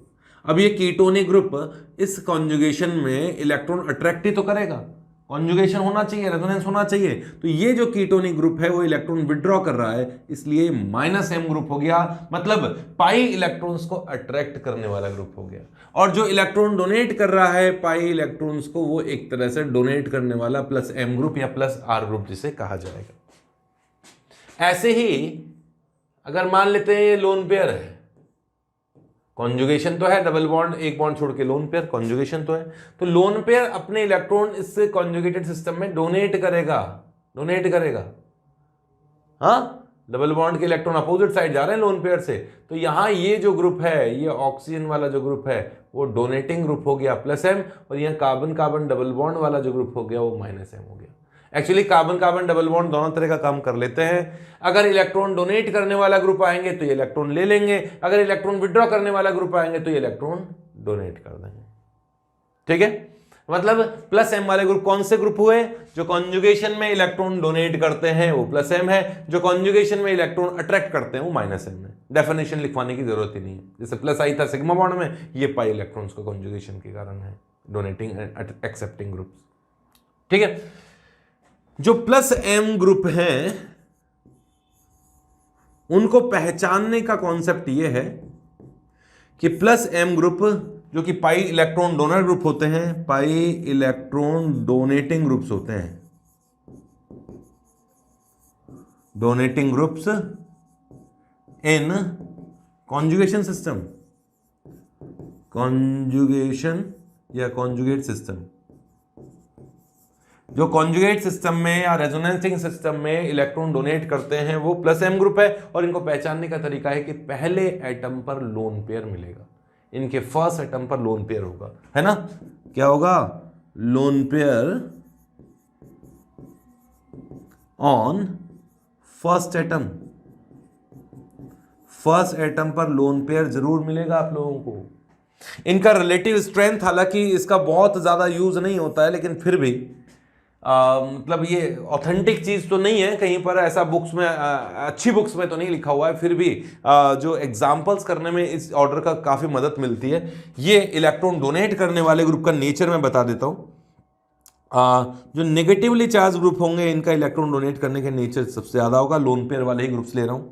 फिर होता है न्यूट्रल वाला नाइट्रोजन, इसमें NHR का थोड़ा कम होता है, फिर NR2 का, और फिर OH, फिर OR, फिर है NHC डबल बॉन्ड OR, फिर है OC डबल बॉन्ड OR, इसके बाद में है PH, carbon carbon double bond और ट्रिपल बॉन्ड का भी इलेक्ट्रॉन डोनेट करने का नेचर होता है। फिर fluorine chlorine bromine iodine, fluorine chlorine bromine और आयोडीन, ये ऑर्डर होता है। मतलब लोन पेयर्स तो सभी हैं, इनके अलावा सभी एटम्स पर लोन पेयर है फर्स्ट एटम पर। कार्बन कार्बन डबल बॉन्ड तो दोनों काम कर लेते हैं, इसलिए मैंने इसको +m में भी रखा है, चाहे वो रिंग का हो चाहे वो normal carbon carbon double bond हो। इसके अलावा सभी लोन पेयर कंटेनिंग है। नाइट्रोजन की इलेक्ट्रॉन डोनेट करने की नेचर जो होती है वो ऑक्सीजन के कंपेयर में ज्यादा होती है। अच्छा, इन दोनों की इलेक्ट्रॉन डोनेट करने की नेचर जो है वो कम है, +m कम है, क्योंकि ये इस और इलेक्ट्रॉन डोनेट करना चाहते हैं, बट बैक साइड से कीटोनिक ग्रुप ने इलेक्ट्रॉन खींच लिए, इसलिए उस तरफ इलेक्ट्रॉन डोनेट करने की टेंडेंसी थोड़ी कम हो जाती है। हैलोजेंस की इलेक्ट्रॉन डोनेट करने की टेंडेंसी तो सबसे कम होनी ही चाहिए, क्योंकि ये इलेक्ट्रॉन डोनेट करना ही नहीं चाहते, करना पड़ता है हालांकि इनके पास लोन पेयर है इसलिए, बट इनका मन तो नहीं होता, क्योंकि इलेक्ट्रॉन नेगेटिविटी बहुत ज्यादा होती है इनकी। लेकिन ये याद रख लीजिएगा कि फ्लोरीन की इलेक्ट्रॉन नेगेटिविटी ज्यादा होने के बाद भी ये और हैलोजेंस के रेस्पेक्ट में ज्यादा इलेक्ट्रॉन डोनेट करता है। इलेक्ट्रॉन नेगेटिविटी अगर ज्यादा है तो इलेक्ट्रॉन कम डोनेट करना चाहिए, जैसे नाइट्रोजन की इलेक्ट्रॉन नेगेटिविटी कम है, ऑक्सीजन की ज्यादा है, तो ऑक्सीजन कम इलेक्ट्रॉन डोनेट करता है नाइट्रोजन के रेस्पेक्ट में, तो यहां भी यही सिचुएशन होनी चाहिए। बट याद रखिएगा छोटी साइज वाला जो एटम है उसका +m कंपैरेटिवली ज्यादा होता है, बड़ी साइज वाले का +m कम होता है। नाइट्रोजन और कार्बन एक ही पीरियड के एलिमेंट है, तब तो उनकी साइज लगभग सेम है, अप्रॉक्सीमेट सेम है, इसलिए इलेक्ट्रॉन नेगेटिविटी के बेसिस पे कंपैरिजन करते हैं। बट यहाँ डिफरेंट ग्रुप के एलिमेंट हैं तो साइज के बेसिस पे कंपैरिजन किया जाता है। अगर ऑक्सीजन में और सल्फर में कंपैरिजन करोगे ना तो ऑक्सीजन की इलेक्ट्रॉन नेगेटिविटी भले ही ज्यादा हो, फिर भी छोटी साइज का होने के कारण +m ऑक्सीजन का ज्यादा होता है। ठीक है, तो ये इलेक्ट्रॉन डोनेट करने वाले जो ग्रुप्स हैं +m, उनका रिलेटिव ऑर्डर बताया है। ऐसे ही रिलेटिव ऑर्डर -m वाले ग्रुप का भी बता देता हूं, हालांकि वो रटने की चीज नहीं है, फिर भी मैंने कहा ना थोड़ा बहुत तो याद कर लोगे तो अच्छा ही रहेगा। तो -m ग्रुप जो हैं, जो कि क्या हैं, इलेक्ट्रॉन खींचने वाले ग्रुप हैं, इलेक्ट्रॉन विड्रॉइंग ग्रुप्स है, इलेक्ट्रॉन विड्रॉइंग ग्रुप्स। वो भी कौन से, pi electron in conjugated system. पूरा ही लिखूंगा क्या, नहीं लिखूंगा। Electron withdrawing group, pi electron withdrawing group है, पाई इलेक्ट्रॉन विड्रॉइंग ग्रुप है, और इन कॉन्जुगेशन, बस। क्लियर है। और पहचानने का तरीका, पहचानने का तरीका बिल्कुल सिंपल सा है कि फर्स्ट एटम पर ज्यादातर केस में कोई इलेक्ट्रॉन विड्रॉइंग ग्रुप के साथ मल्टीपल बॉन्ड होता है। फर्स्ट एटम पर एक मल्टीपल बॉन्ड मिलेगा, वो भी मल्टीपल बॉन्ड ज्यादातर केस में किसी इलेक्ट्रॉन विड्रॉइंग ग्रुप के साथ में, ऑक्सीजन के साथ में, नाइट्रोजन के साथ में, सल्फर के साथ में मिल सकता है ना। जैसे रिलेटिव स्ट्रेंथ ही बता देता हूं, ये रहा देखो, फर्स्ट एटम पर लोन पेयर मल्टीपल बॉन्ड है विड्रॉइंग ग्रुप के साथ में, double bond O, double bond O. First atom पर ऑक्सीजन के साथ मल्टीपल बॉन्ड है, फर्स्ट एटम पर कार्बन के साथ मल्टीपल बॉन्ड है, ये रिलेटिव स्ट्रेंथ है। फर्स्ट एटम पर ऑक्सीजन के साथ इलेक्ट्रॉन विड्रॉइंग ग्रुप के साथ में मल्टीपल बॉन्ड है।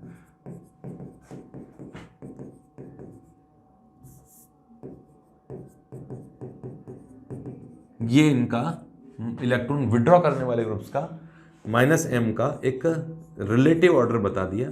हालांकि इनके बेसिस पर बहुत ज़्यादा क्वेश्चन नहीं पूछे जाते हैं, पर मैंने फिर बोला कि ये कॉन्सेप्ट मैं क्यों बता रहा हूँ, क्योंकि इनका यूज़ मुझे आगे कुछ कॉन्सेप्ट को समझाने में करना होगा, तो ये चीज़ें समझ में आ जाएगी।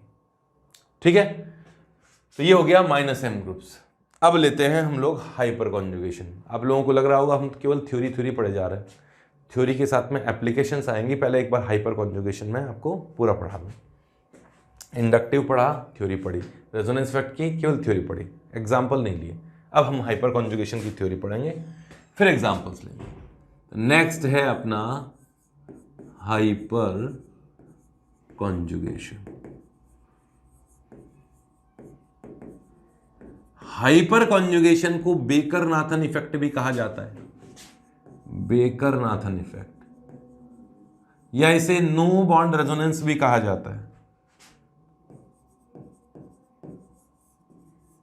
नो बॉन्ड रेजोनेंस भी कहा जाता है, इसके नेम है। हाइपर कॉन्जुगेशन क्या होता है अभी बता दूंगा, कैसे होता है वो सुनो पहले, कहां होता है ये सुनो। अगर किसी कार्बन कार्बन मल्टीपल बॉन्ड, अब कार्बन मल्टीपल बॉन्ड बोला मैंने, तो वो carbon carbon multiple bond double bond भी हो सकता है, ट्रिपल बॉन्ड भी हो सकता है, एरोमेटिक रिंग का भी हो सकता है। ठीक है, या फिर किसी पॉजिटिवली चार्ज्ड कार्बन, ये रहा पॉजिटिवली चार्ज कार्बन कैटायन, या फिर कार्बन फ्री रेडिकल। सुनना मेरी बात, वापस बोलता हूं। अगर किसी कार्बन कार्बन मल्टीपल बॉन्ड जो कि डबल बॉन्ड या ट्रिपल बॉन्ड या एरोमेटिक रिंग का डबल बॉन्ड या कैटायन या फ्री रेडिकल के जस्ट पास में sp3 कार्बन हो, इसके जस्ट पास में sp3 कार्बन हो, sp3 कार्बन, ये sp3 कार्बन, 4 बॉन्ड है, ये sp3 कार्बन है। ठीक है, पहले बना देता हूं फिर बोलूंगा आगे। ये sp3 कार्बन है और इस sp3 कार्बन पर कम से कम एक हाइड्रोजन या ड्यूटेरियम, हाइड्रोजन या ड्यूटेरियम में से कोई भी जुड़ा हो इस sp3 कार्बन पर, जो कि डबल बॉन्ड के पास है। यहां हाइड्रोजन या ड्यूटेरियम हो, sp3 कार्बन है, ये मल्टीपल बॉन्ड के पास में है। यहां हाइड्रोजन या ड्यूटेरियम हो, sp3 कार्बन है, डबल बॉन्ड के पास में। ऐसे ही ये sp3 कार्बन पर हाइड्रोजन या ड्यूटेरियम हो तो यहां हाइपर कॉन्जुगेशन होता है। वापस बोलूं क्या, हाइपर कॉन्जुगेशन कहां होता है, पहले तो वो बोल देता हूं। हाइपर कॉन्जुगेशन होता है कार्बन कार्बन मल्टीपल बॉन्ड या कैटायन या फ्री रेडिकल के just alpha position, means adjacent position, जो कि sp3 कार्बन पर H होना चाहिए, ड्यूटेरियम भी चल जाएगा। वहां जहां sp3 कार्बन पर H है, बिल्कुल पास वाले पर sp3 कार्बन पर H है, तो हाइपर कॉन्जुगेशन होता है। और हाइपर कॉन्जुगेशन में ये सिग्मा बॉन्ड के इलेक्ट्रॉन, ये वाला सिग्मा बॉन्ड, sp3 कार्बन से बॉन्डेड जो सिग्मा बॉन्ड है, ये सिग्मा बॉन्ड है, ये हाइपर कॉन्जुगेशन करता है, इंटरैक्शन करता है किसके साथ में, इन पी ऑर्बिटल्स के साथ में। इन यहां जो ये पाई बॉन्ड दिखाई दे रहा है ना, इन पाई ऑर्बिटल्स के साथ में ये कॉन्जुगेशन करता है। इसे हम लोग सिग्मा पाई कॉन्जुगेशन भी कहा जा सकता है। इसको सिग्मा पाई कॉन्जुगेशन भी बोल देते हैं, सिग्मा पाई इंटरैक्शन भी बोल देते हैं, है ना। ये सिग्मा एंड पाई या सिग्मा पी इंटरैक्शन भी बोलते हैं, सिग्मा पी और सिग्मा पाई इंटरैक्शन।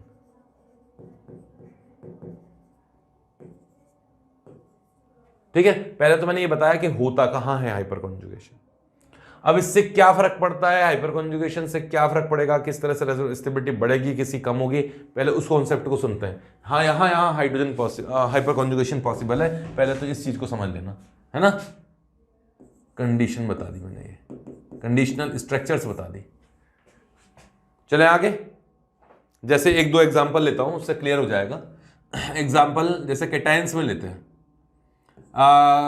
ये sp3 कार्बन है, इस जगह कार्बोकैटायन है।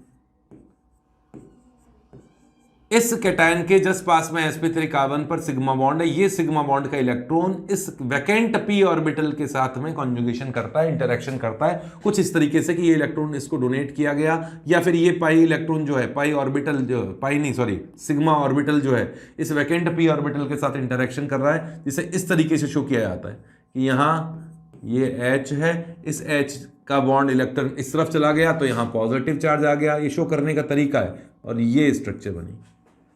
बॉन्ड टूट गया, नो बॉन्ड रेजोनेंस कहा जाता है।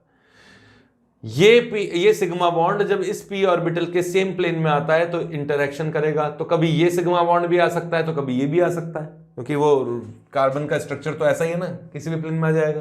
तो कभी इस जगह भी एक ऐसी हाइपर कॉन्जुगेटिव स्ट्रक्चर बन सकती है कि ये वाला बॉन्ड टूट गया, पॉजिटिव चार्ज बना, और कभी इसके साथ भी हो सकता है, इसके साथ भी हो सकता है।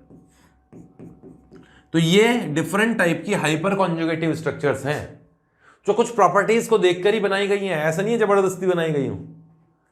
ये सभी हाइपर कॉन्जुगेटिव स्ट्रक्चर, और इनका हाइपर कॉन्जुगेटिव का हाइब्रिड कुछ इस तरीके का बनता है कि यहां तो थोड़ा थोड़ा थोड़ा थोड़ा थोड़ा थोड़ा डबल बॉन्ड कैरेक्टर आ गया, यहां हाइड्रोजन का जो बॉन्ड है वो वीक हो गया। जो नॉर्मल कार्बन और हाइड्रोजन का बॉन्ड होता है उसके रेस्पेक्ट में ये बॉन्ड लेंथ कंपैरेटिवली ज्यादा मिलेगी। इस कार्बन पे पार्शियल पॉजिटिव चार्ज है तो थोड़ा बहुत पॉजिटिव चार्ज यहां भी आया है, इन हाइड्रोजन्स पर भी थोड़ा पॉजिटिव चार्ज का कैरेक्टर होता है। यह हाइपर कॉन्जुगेशन से एक्सप्लेन किया जा सकता है। तो हाइपर कॉन्जुगेशन से क्या हुआ, पॉजिटिव चार्ज केवल कार्बन पर नहीं रहा, पॉजिटिव चार्ज थोड़ा सा इन हाइड्रोजन पर भी डिस्ट्रीब्यूट हो गया, इसलिए पॉजिटिव चार्ज की स्टेबिलिटी बढ़ गई। जब भी पॉजिटिव या नेगेटिव चार्ज फैल जाता है, चाहे रेजोनेंस से फैले चाहे हाइपर कॉन्जुगेशन से फैले, उसकी स्टेबिलिटी इंक्रीज हो जाती है। तो यहां स्टेबिलिटी इंक्रीज हुई है हाइपर कॉन्जुगेशन से। जितना ज्यादा हाइपर कॉन्जुगेशन, पॉजिटिव चार्ज की स्टेबिलिटी उतनी ज्यादा। ठीक है, जैसे एल्कीन में भी बता देता हूं, कैटायन में तो बता ही दिया मैंने, एल्कीन में बताता हूं कि ये रहा sp3 कार्बन, यहां डबल बॉन्ड, ये एल्कीन है, प्रोपीन जिसे कहा जाता है, स्मॉलेस्ट एल्कीन है जिसमें हाइपर कॉन्जुगेशन होता है। ये डबल बॉन्ड के जस्ट पास में कार्बन है sp3 कार्बन, ये इलेक्ट्रॉन यहां शिफ्ट होंगे और ये इलेक्ट्रॉन यहां, इस तरीके से बना के दिखाया जाता है। देखो ये इलेक्ट्रॉन यहां गए तो इस कार्बन पर ये हाइड्रोजन पे पॉजिटिव चार्ज आ गया, ये वाला, और यहां डबल बॉन्ड आ गया, और यहां सिंगल बॉन्ड आ गया, यहां नेगेटिव चार्ज है। कभी ये CH बॉन्ड टूटा तो पॉजिटिव आया, कभी ये CH बॉन्ड टूटेगा इस जगह पॉजिटिव, कभी ये बॉन्ड टूटेगा इस जगह पॉजिटिव, ऐसा बनेगा। क्या बना, देखो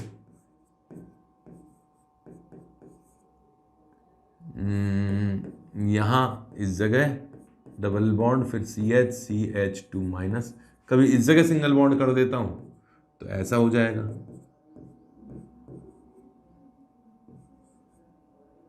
यहां positive double bond CH2 minus. ये इसकी हाइपर कॉन्जुगेटिव स्ट्रक्चर बनी। जितने अल्फा पोजीशन पर H थे 1 2 3 उतनी ही हाइपर कॉन्जुगेटिव स्ट्रक्चर बनी। ओरिजिनल स्ट्रक्चर तो है ही। इसकी स्टेबिलिटी बढ़ रही है, एक इलेक्ट्रॉन दूसरी कई जगह डिस्ट्रीब्यूट हो रहा है, इसका मतलब स्टेबिलिटी बढ़ रही है। एल्कीन की स्टेबिलिटी भी बढ़ती है इससे, हाइपर कॉन्जुगेशन से। हाइब्रिड की बात करें तो हाइब्रिड कुछ इस तरह का बनेगा।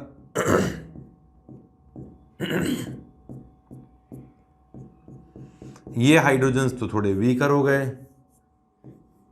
यहाँ सिंगल बॉन्ड था लेकिन थोड़ा थोड़ा डबल बॉन्ड कैरेक्टर भी आता है, इस कारण से इसकी बॉन्ड थोड़ी कम हो जाती है। यहाँ डबल बॉन्ड था, थोड़ा थोड़ा सिंगल बॉन्ड कैरेक्टर भी आता है, इसलिए इसकी बॉन्ड लेंथ थोड़ी बढ़ जाती है। यहाँ नेगेटिव, यहाँ पॉजिटिव, यहाँ पॉजिटिव, यहाँ पॉजिटिव, ये इसकी हाइब्रिड स्ट्रक्चर। ठीक है, ऐसे फ्री रेडिकल्स में भी हाइपर कॉन्जुगेशन होता है। फ्री रेडिकल्स का भी बनाता हूं, एक मिनट,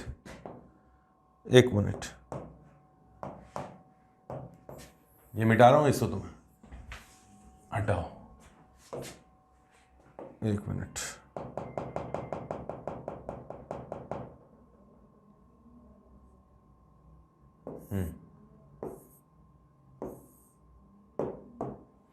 फ्री रेडिकल्स में हाइपर कॉन्जुगेशन कैसे होता है वो भी देखो, कि ये रहा CH और यहां फ्री रेडिकल है।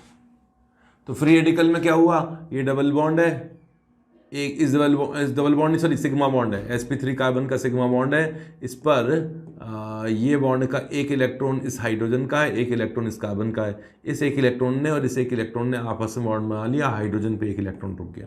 कुल मिला के हुआ क्या कि यहाँ तो बन गया डबल बॉन्ड H, हाइड्रोजन पे रह गया एक इलेक्ट्रॉन। कभी इस जगह एक इलेक्ट्रॉन रहेगा तो कभी इस जगह एक इलेक्ट्रॉन रहेगा। इस तरीके से हाइपर कॉन्जुगेशन होता है।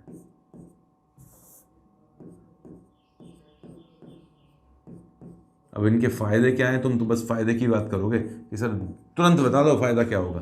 अरे अभी तो थ्योरी बता रहा हूँ, एग्जाम्पल्स क्लियर करेंगे, बिल्कुल क्लियर हो जाएंगे। इस तरीके से फ्री रेडिकल में हाइपर कॉन्जुगेशन होता है और फ्री रेडिकल की स्टेबिलिटी बढ़ जाती है इससे। हाइब्रिड कैसा बनेगा, कुछ इस तरह का हाइब्रिड बनेगा।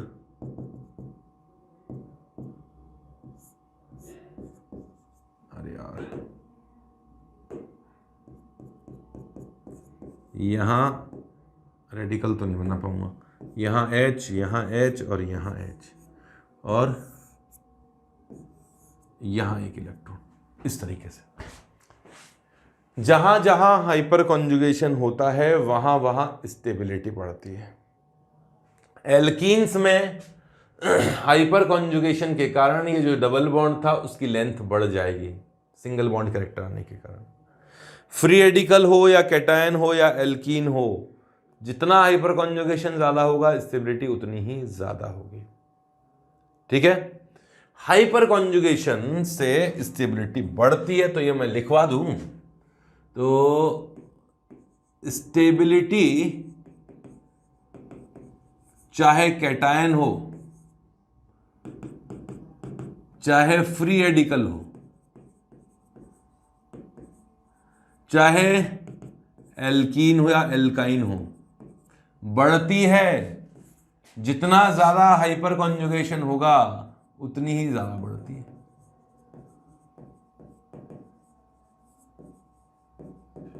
हाइपर कॉन्जुगेशन जितना ज्यादा स्टेबिलिटी उतनी ज्यादा। अब सवाल ये उठता है कि हाइपर कॉन्जुगेशन से भी स्टेबिलिटी बढ़ती है और रेजोनेंस के कारण भी तो इलेक्ट्रॉन एक जगह से दूसरी जगह शिफ्ट होते हैं तो भी स्टेबिलिटी बढ़ती है। तो किससे ज्यादा बढ़ती है, तो ऑब्वियसली रेजोनेंस के कारण ज्यादा बढ़ती है। रेजोनेंस इफेक्ट हाइपर कॉन्जुगेशन से ज्यादा इफेक्टिव है, हाइपर कॉन्जुगेशन इंडक्टिव इफेक्ट से ज्यादा इफेक्टिव है ना। अगर मैं इफेक्टिवनेस की बात करूं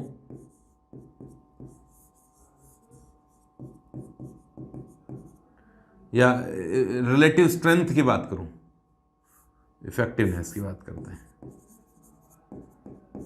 तो रेजोनेंस इफेक्ट ज्यादा इफेक्टिव होता है as compare to hyperconjugation, अगर दोनों काम चल रहा है तो। और हाइपर कॉन्जुगेशन ज्यादा इफेक्टिव होता है इंडक्टिव इफेक्ट के कंपेयर में।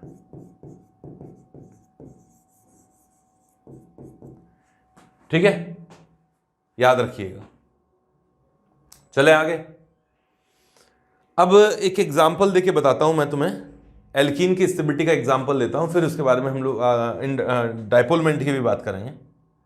जैसे मैं बात कर रहा हूं यहां स्टेबिलिटी ऑफ एल्कीन की, स्टेबिलिटी ऑफ एल्कीन, कौन सी एल्कीन ज्यादा स्टेबल होगी। यहां कॉन्जुगेशन है और यहाँ कॉन्जुगेशन है और यहाँ कॉन्जुगेशन और ज़्यादा है, ऑब्वियसली ये इंक्रीजिंग ऑर्डर है स्टेबिलिटी का। टॉपिक स्टेबिलिटी, तो स्टेबिलिटी का इंक्रीजिंग ऑर्डर है क्योंकि वहाँ रेजोनेंस ज़्यादा है, यहाँ कम है, यहाँ और कम है। एग्जाम्पल नंबर 2, ये वाला एग्जाम्पल देखना, धीरे बनाता हूँ। ये वाला एग्जाम्पल देखो, ये देखो, ये देखो, इनमें किसी में भी रेजोनेंस नहीं है, किसी में भी नहीं है। यहां डबल बॉन्ड के जिस पास में sp3 कार्बन ही नहीं है तो इसमें हाइपर कॉन्जुगेशन नहीं होगा। बट यहां डबल बॉन्ड के जस्ट पास में sp3 कार्बन है, ये रहा sp3 कार्बन इस जगह, ये sp3 है और इस कार्बन पे 3 H भी है, तो इसमें 3 अल्फा H कर देता हूं, मतलब डबल बॉन्ड की अल्फा पोजीशन, डबल बॉन्ड के जस्ट पास वाली अल्फा पोजीशन है, 3 अल्फा H है, मतलब हाइपर कॉन्जुगेशन भी होगा, 3 तो बनेंगी रेजोनेटिंग हाइपर कॉन्जुगेटिव स्ट्रक्चर्स। इस डबल बॉन्ड के जस्ट पास में यहां भी sp3 कार्बन का H है, यहां भी sp3 कार्बन का H है, तो यहां भी 3 H है, यहां भी 3 H है, तो इसमें उसी हिसाब से 6 अल्फा H है, तो हाइपर कॉन्जुगेटिव स्ट्रक्चर भी उतनी ज़्यादा होंगी।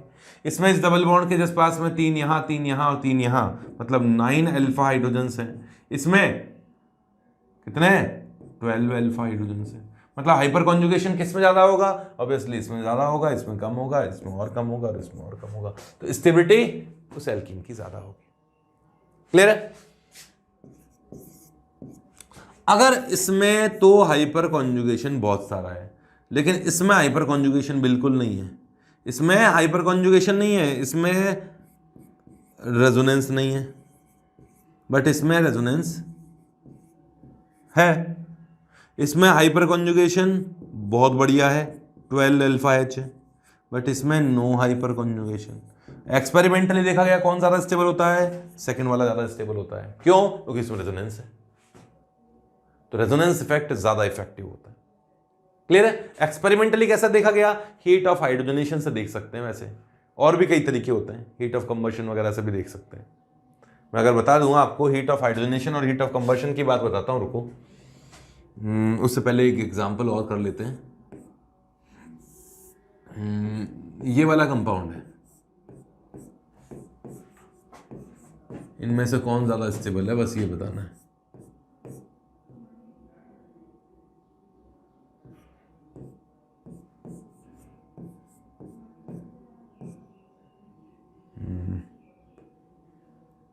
एक मिनट, यहाँ ये लगा दिया मैंने, ये वाले कंपाउंड्स हैं, इनकी स्टेबिलिटी देखनी है कौन ज़्यादा स्टेबल है।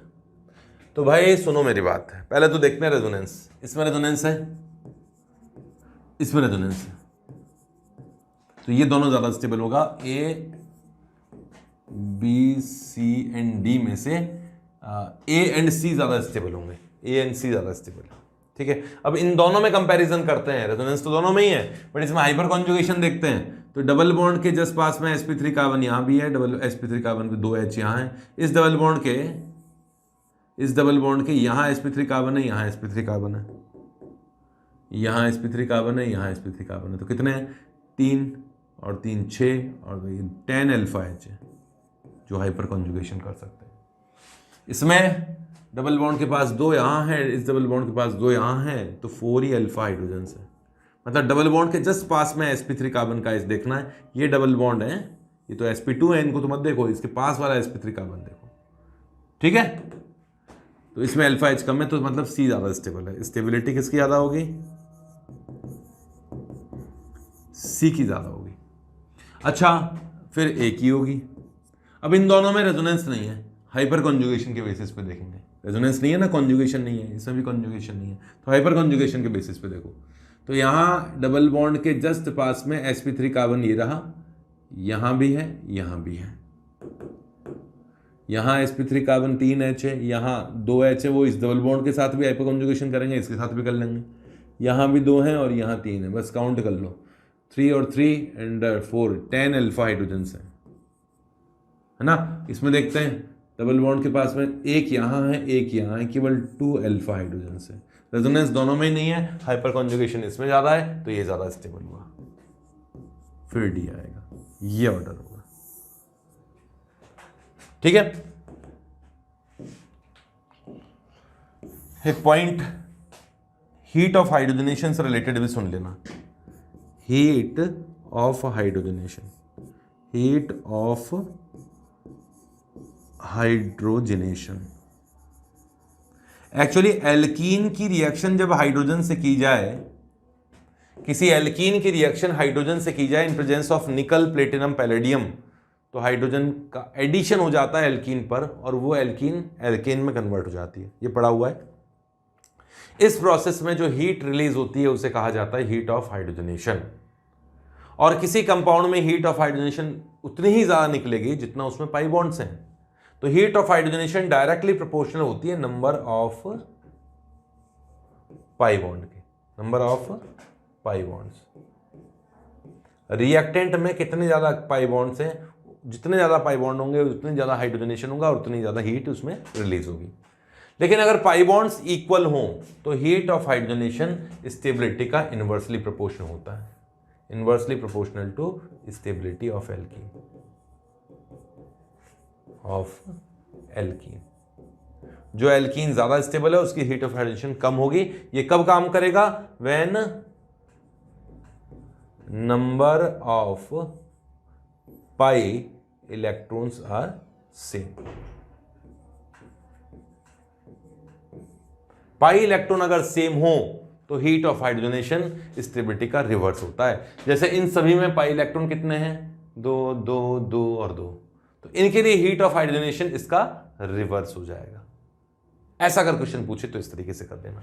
लेकिन अगर आपसे पूछा जाए इन दोनों में, तो यहां स्टेबिलिटी का रिवर्स मत कर देना। यहां इसमें पाई बॉन्ड ज्यादा है, इसका हीट ऑफ हाइड्रोजनेशन ज्यादा होगा, इसका हीट ऑफ हाइड्रोजनेशन कम होगा। इस तरीके से स्टेबिलिटी ऑफ एल्कीन को आप लोग क्वेश्चन, इससे रिलेटेड क्वेश्चन पूछे आते हैं कभी कभी, तो वो भी आप लोग सॉल्व कर सकते हैं।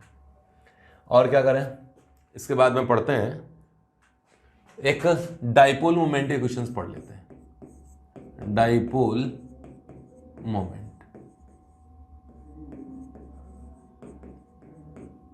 डाइपोल मोमेंट अब होता क्या है? तो सिंपल सा एग्जांपल है, पोलर होते हैं ना, जैसे पोलर मॉलिक्यूल्स के लिए बात करते हैं। जैसे ये HCl है, तो HCl में क्लोरीन की इलेक्ट्रोनेगेटिविटी ज्यादा है, तो मोर इलेक्ट्रॉन नेगेटिव एटम ने इलेक्ट्रॉन्स अट्रैक्ट किए तो उस पर कुछ नेगेटिव चार्ज जनरेट हुआ, है ना। Q नेगेटिव कर देता हूं इसका, -Q चार्ज जनरेट हुआ, इस पर +Q चार्ज जनरेट हुआ होगा।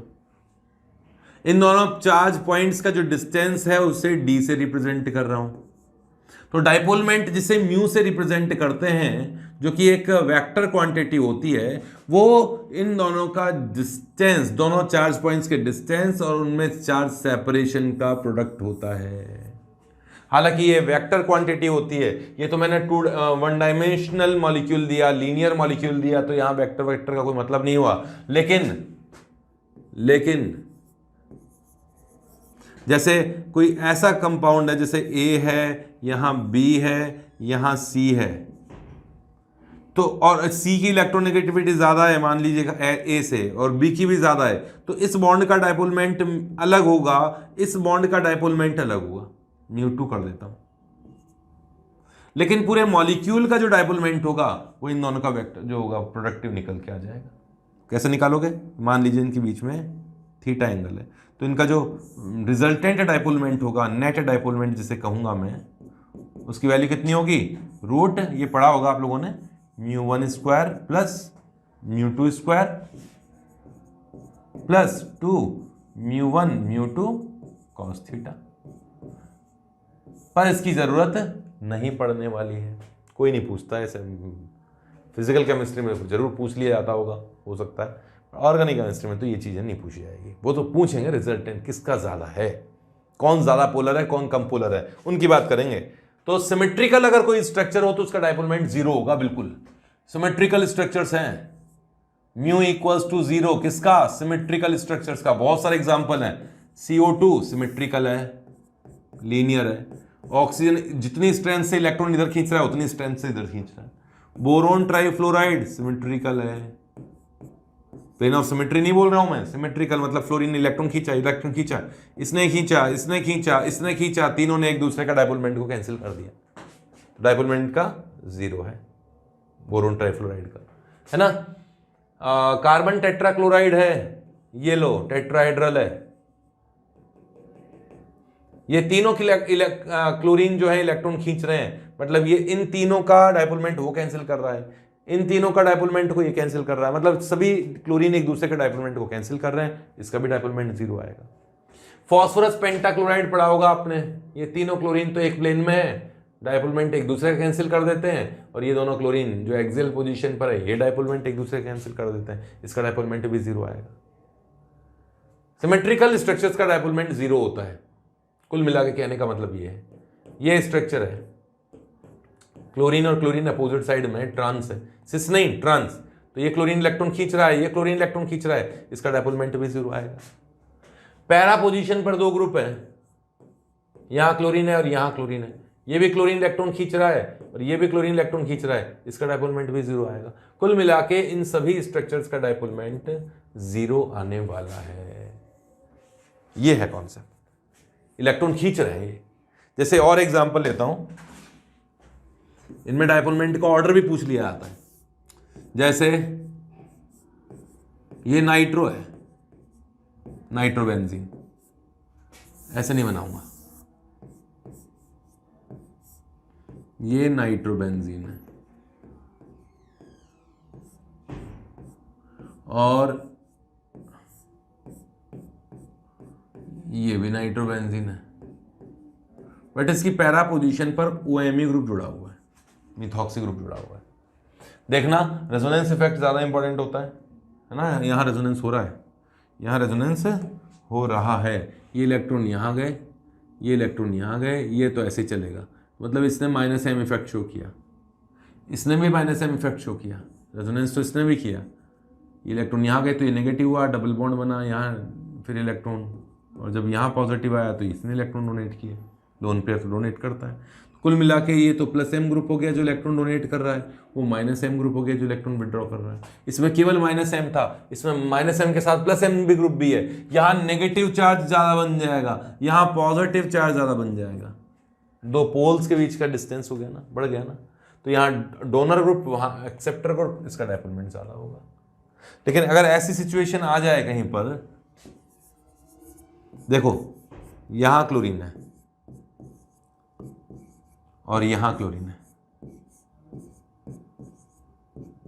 और यहां क्लोरीन है, ऑर्थो मेटा पैरा, ठीक है, इसका डायपोलमेंट तो 0 ही आएगा, क्योंकि क्लोरीन क्लोरीन एक दूसरे को बिल्कुल वेक्टर है ना, क्वांटिटी तो इनकी एक दूसरे का डायपोलमेंट कैंसिल कर रहे हैं, लेकिन क्लोरीन ने इलेक्ट्रॉन इस तरफ खींचे, इस क्लोरीन ने इलेक्ट्रॉन इस तरफ खींचे, इस क्लोरीन ने और इस क्लोरीन ने, दोनों का एक ही डायरेक्शन में, ऐसे समझा रहा हूँ, इजीली समझ में आएगा। और जैसे जैसे एंगल बढ़ता जाएगा एक दूसरे का अपोजिशन करना स्टार्ट किया, डायपोलमेंट कैंसिल कर दिया, तो ये एंगल धीरे धीरे बढ़ता जाएगा तो डायपोलमेंट कम होता जाएगा, इसका डायपोलमेंट सबसे ज़्यादा है, इसका डायपोलमेंट सबसे कम।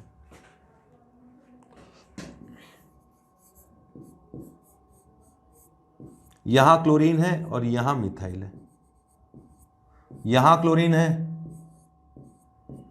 और यहाँ मिथाइल है, इसको ऐसे समझना, ये क्लोरीन इलेक्ट्रॉन खींच रहा है और मिथाइल डोनेट कर रहा है, अच्छी बात है, एक ही डायरेक्शन में। ये क्लोरीन इलेक्ट्रॉन खींच रहा है और ये डोनेट कर रहा है, ये कुछ कैंसिल कर रहे हैं एक दूसरे का डायपोलमेंट, इसका डायपोलमेंट कम होगा, इसका डायपोलमेंट ज़्यादा होगा, ठीक है। इस तरीके से डायपोलमेंट के क्वेश्चन पूछे जाते हैं। एक्सेप्शंस वगैरह के क्वेश्चंस हैं वैसे, पर कम ही पूछे गए, इसलिए उन एक्सेप्शंस को मैं लूँगा नहीं यहाँ पे। तो ये था डायपोलमेंट। नेक्स्ट अपन पढ़ें क्या, स्टेबिलिटी ऑफ इंटरमीडिएट। तो ये थे कुछ बेसिक एप्लीकेशंस और कुछ थ्योरी का पार्ट। नेक्स्ट क्लास में हम लोग पढ़ेंगे स्टेबिलिटी ऑफ इंटरमीडिएट, उसके बाद में acidic strength, then basic strength, फिर एसिड बेस रिएक्शंस। और सच पूछें तो इस सेकंड पार्ट में से ही क्वेश्चन ज़्यादा पूछे जाते हैं। ये स्टार्टिंग का पार्ट तो एक तरह से बेस बताने के लिए, कुछ बेसिक कॉन्सेप्ट बताने के लिए मुझे पढ़ाना पड़ा। सच पूछें तो अगर मैं मन से कहूँ ना कि मतलब मुझे सेटिस्फैक्शन मिला कि नहीं मिला, तो मुझे तो सेटिस्फैक्शन नहीं मिला, कि मुझे तो ऐसा इच्छा होती कि और पढ़ाता जाऊँ और पढ़ाता जाऊँ। बट आपको जितना बताया गया है उनमें से पॉइंट्स को समझते हो, उन एग्जांपल्स को समझो अच्छी तरह से और उन एग्जांपल्स को करो। इतना पॉइंट पढ़ोगे तो भी एक बेसिक लेवल का नॉलेज कंप्लीट होगा, और इससे रिलेटेड क्वेश्चंस जब आप करोगे तो ये नॉलेज बिल्डअप होगा। ठीक है, नेक्स्ट क्लास में मिलेंगे। 50% से भी ज़्यादा, 60 से भी ज़्यादा, इवन 70% के आसपास तक का अगर जियो से क्वेश्चंस आते हैं तो सेकंड वाले लेक्चर्स में से आएंगे। तो नेक्स्ट लेक्चर देखिएगा। Okay, bye.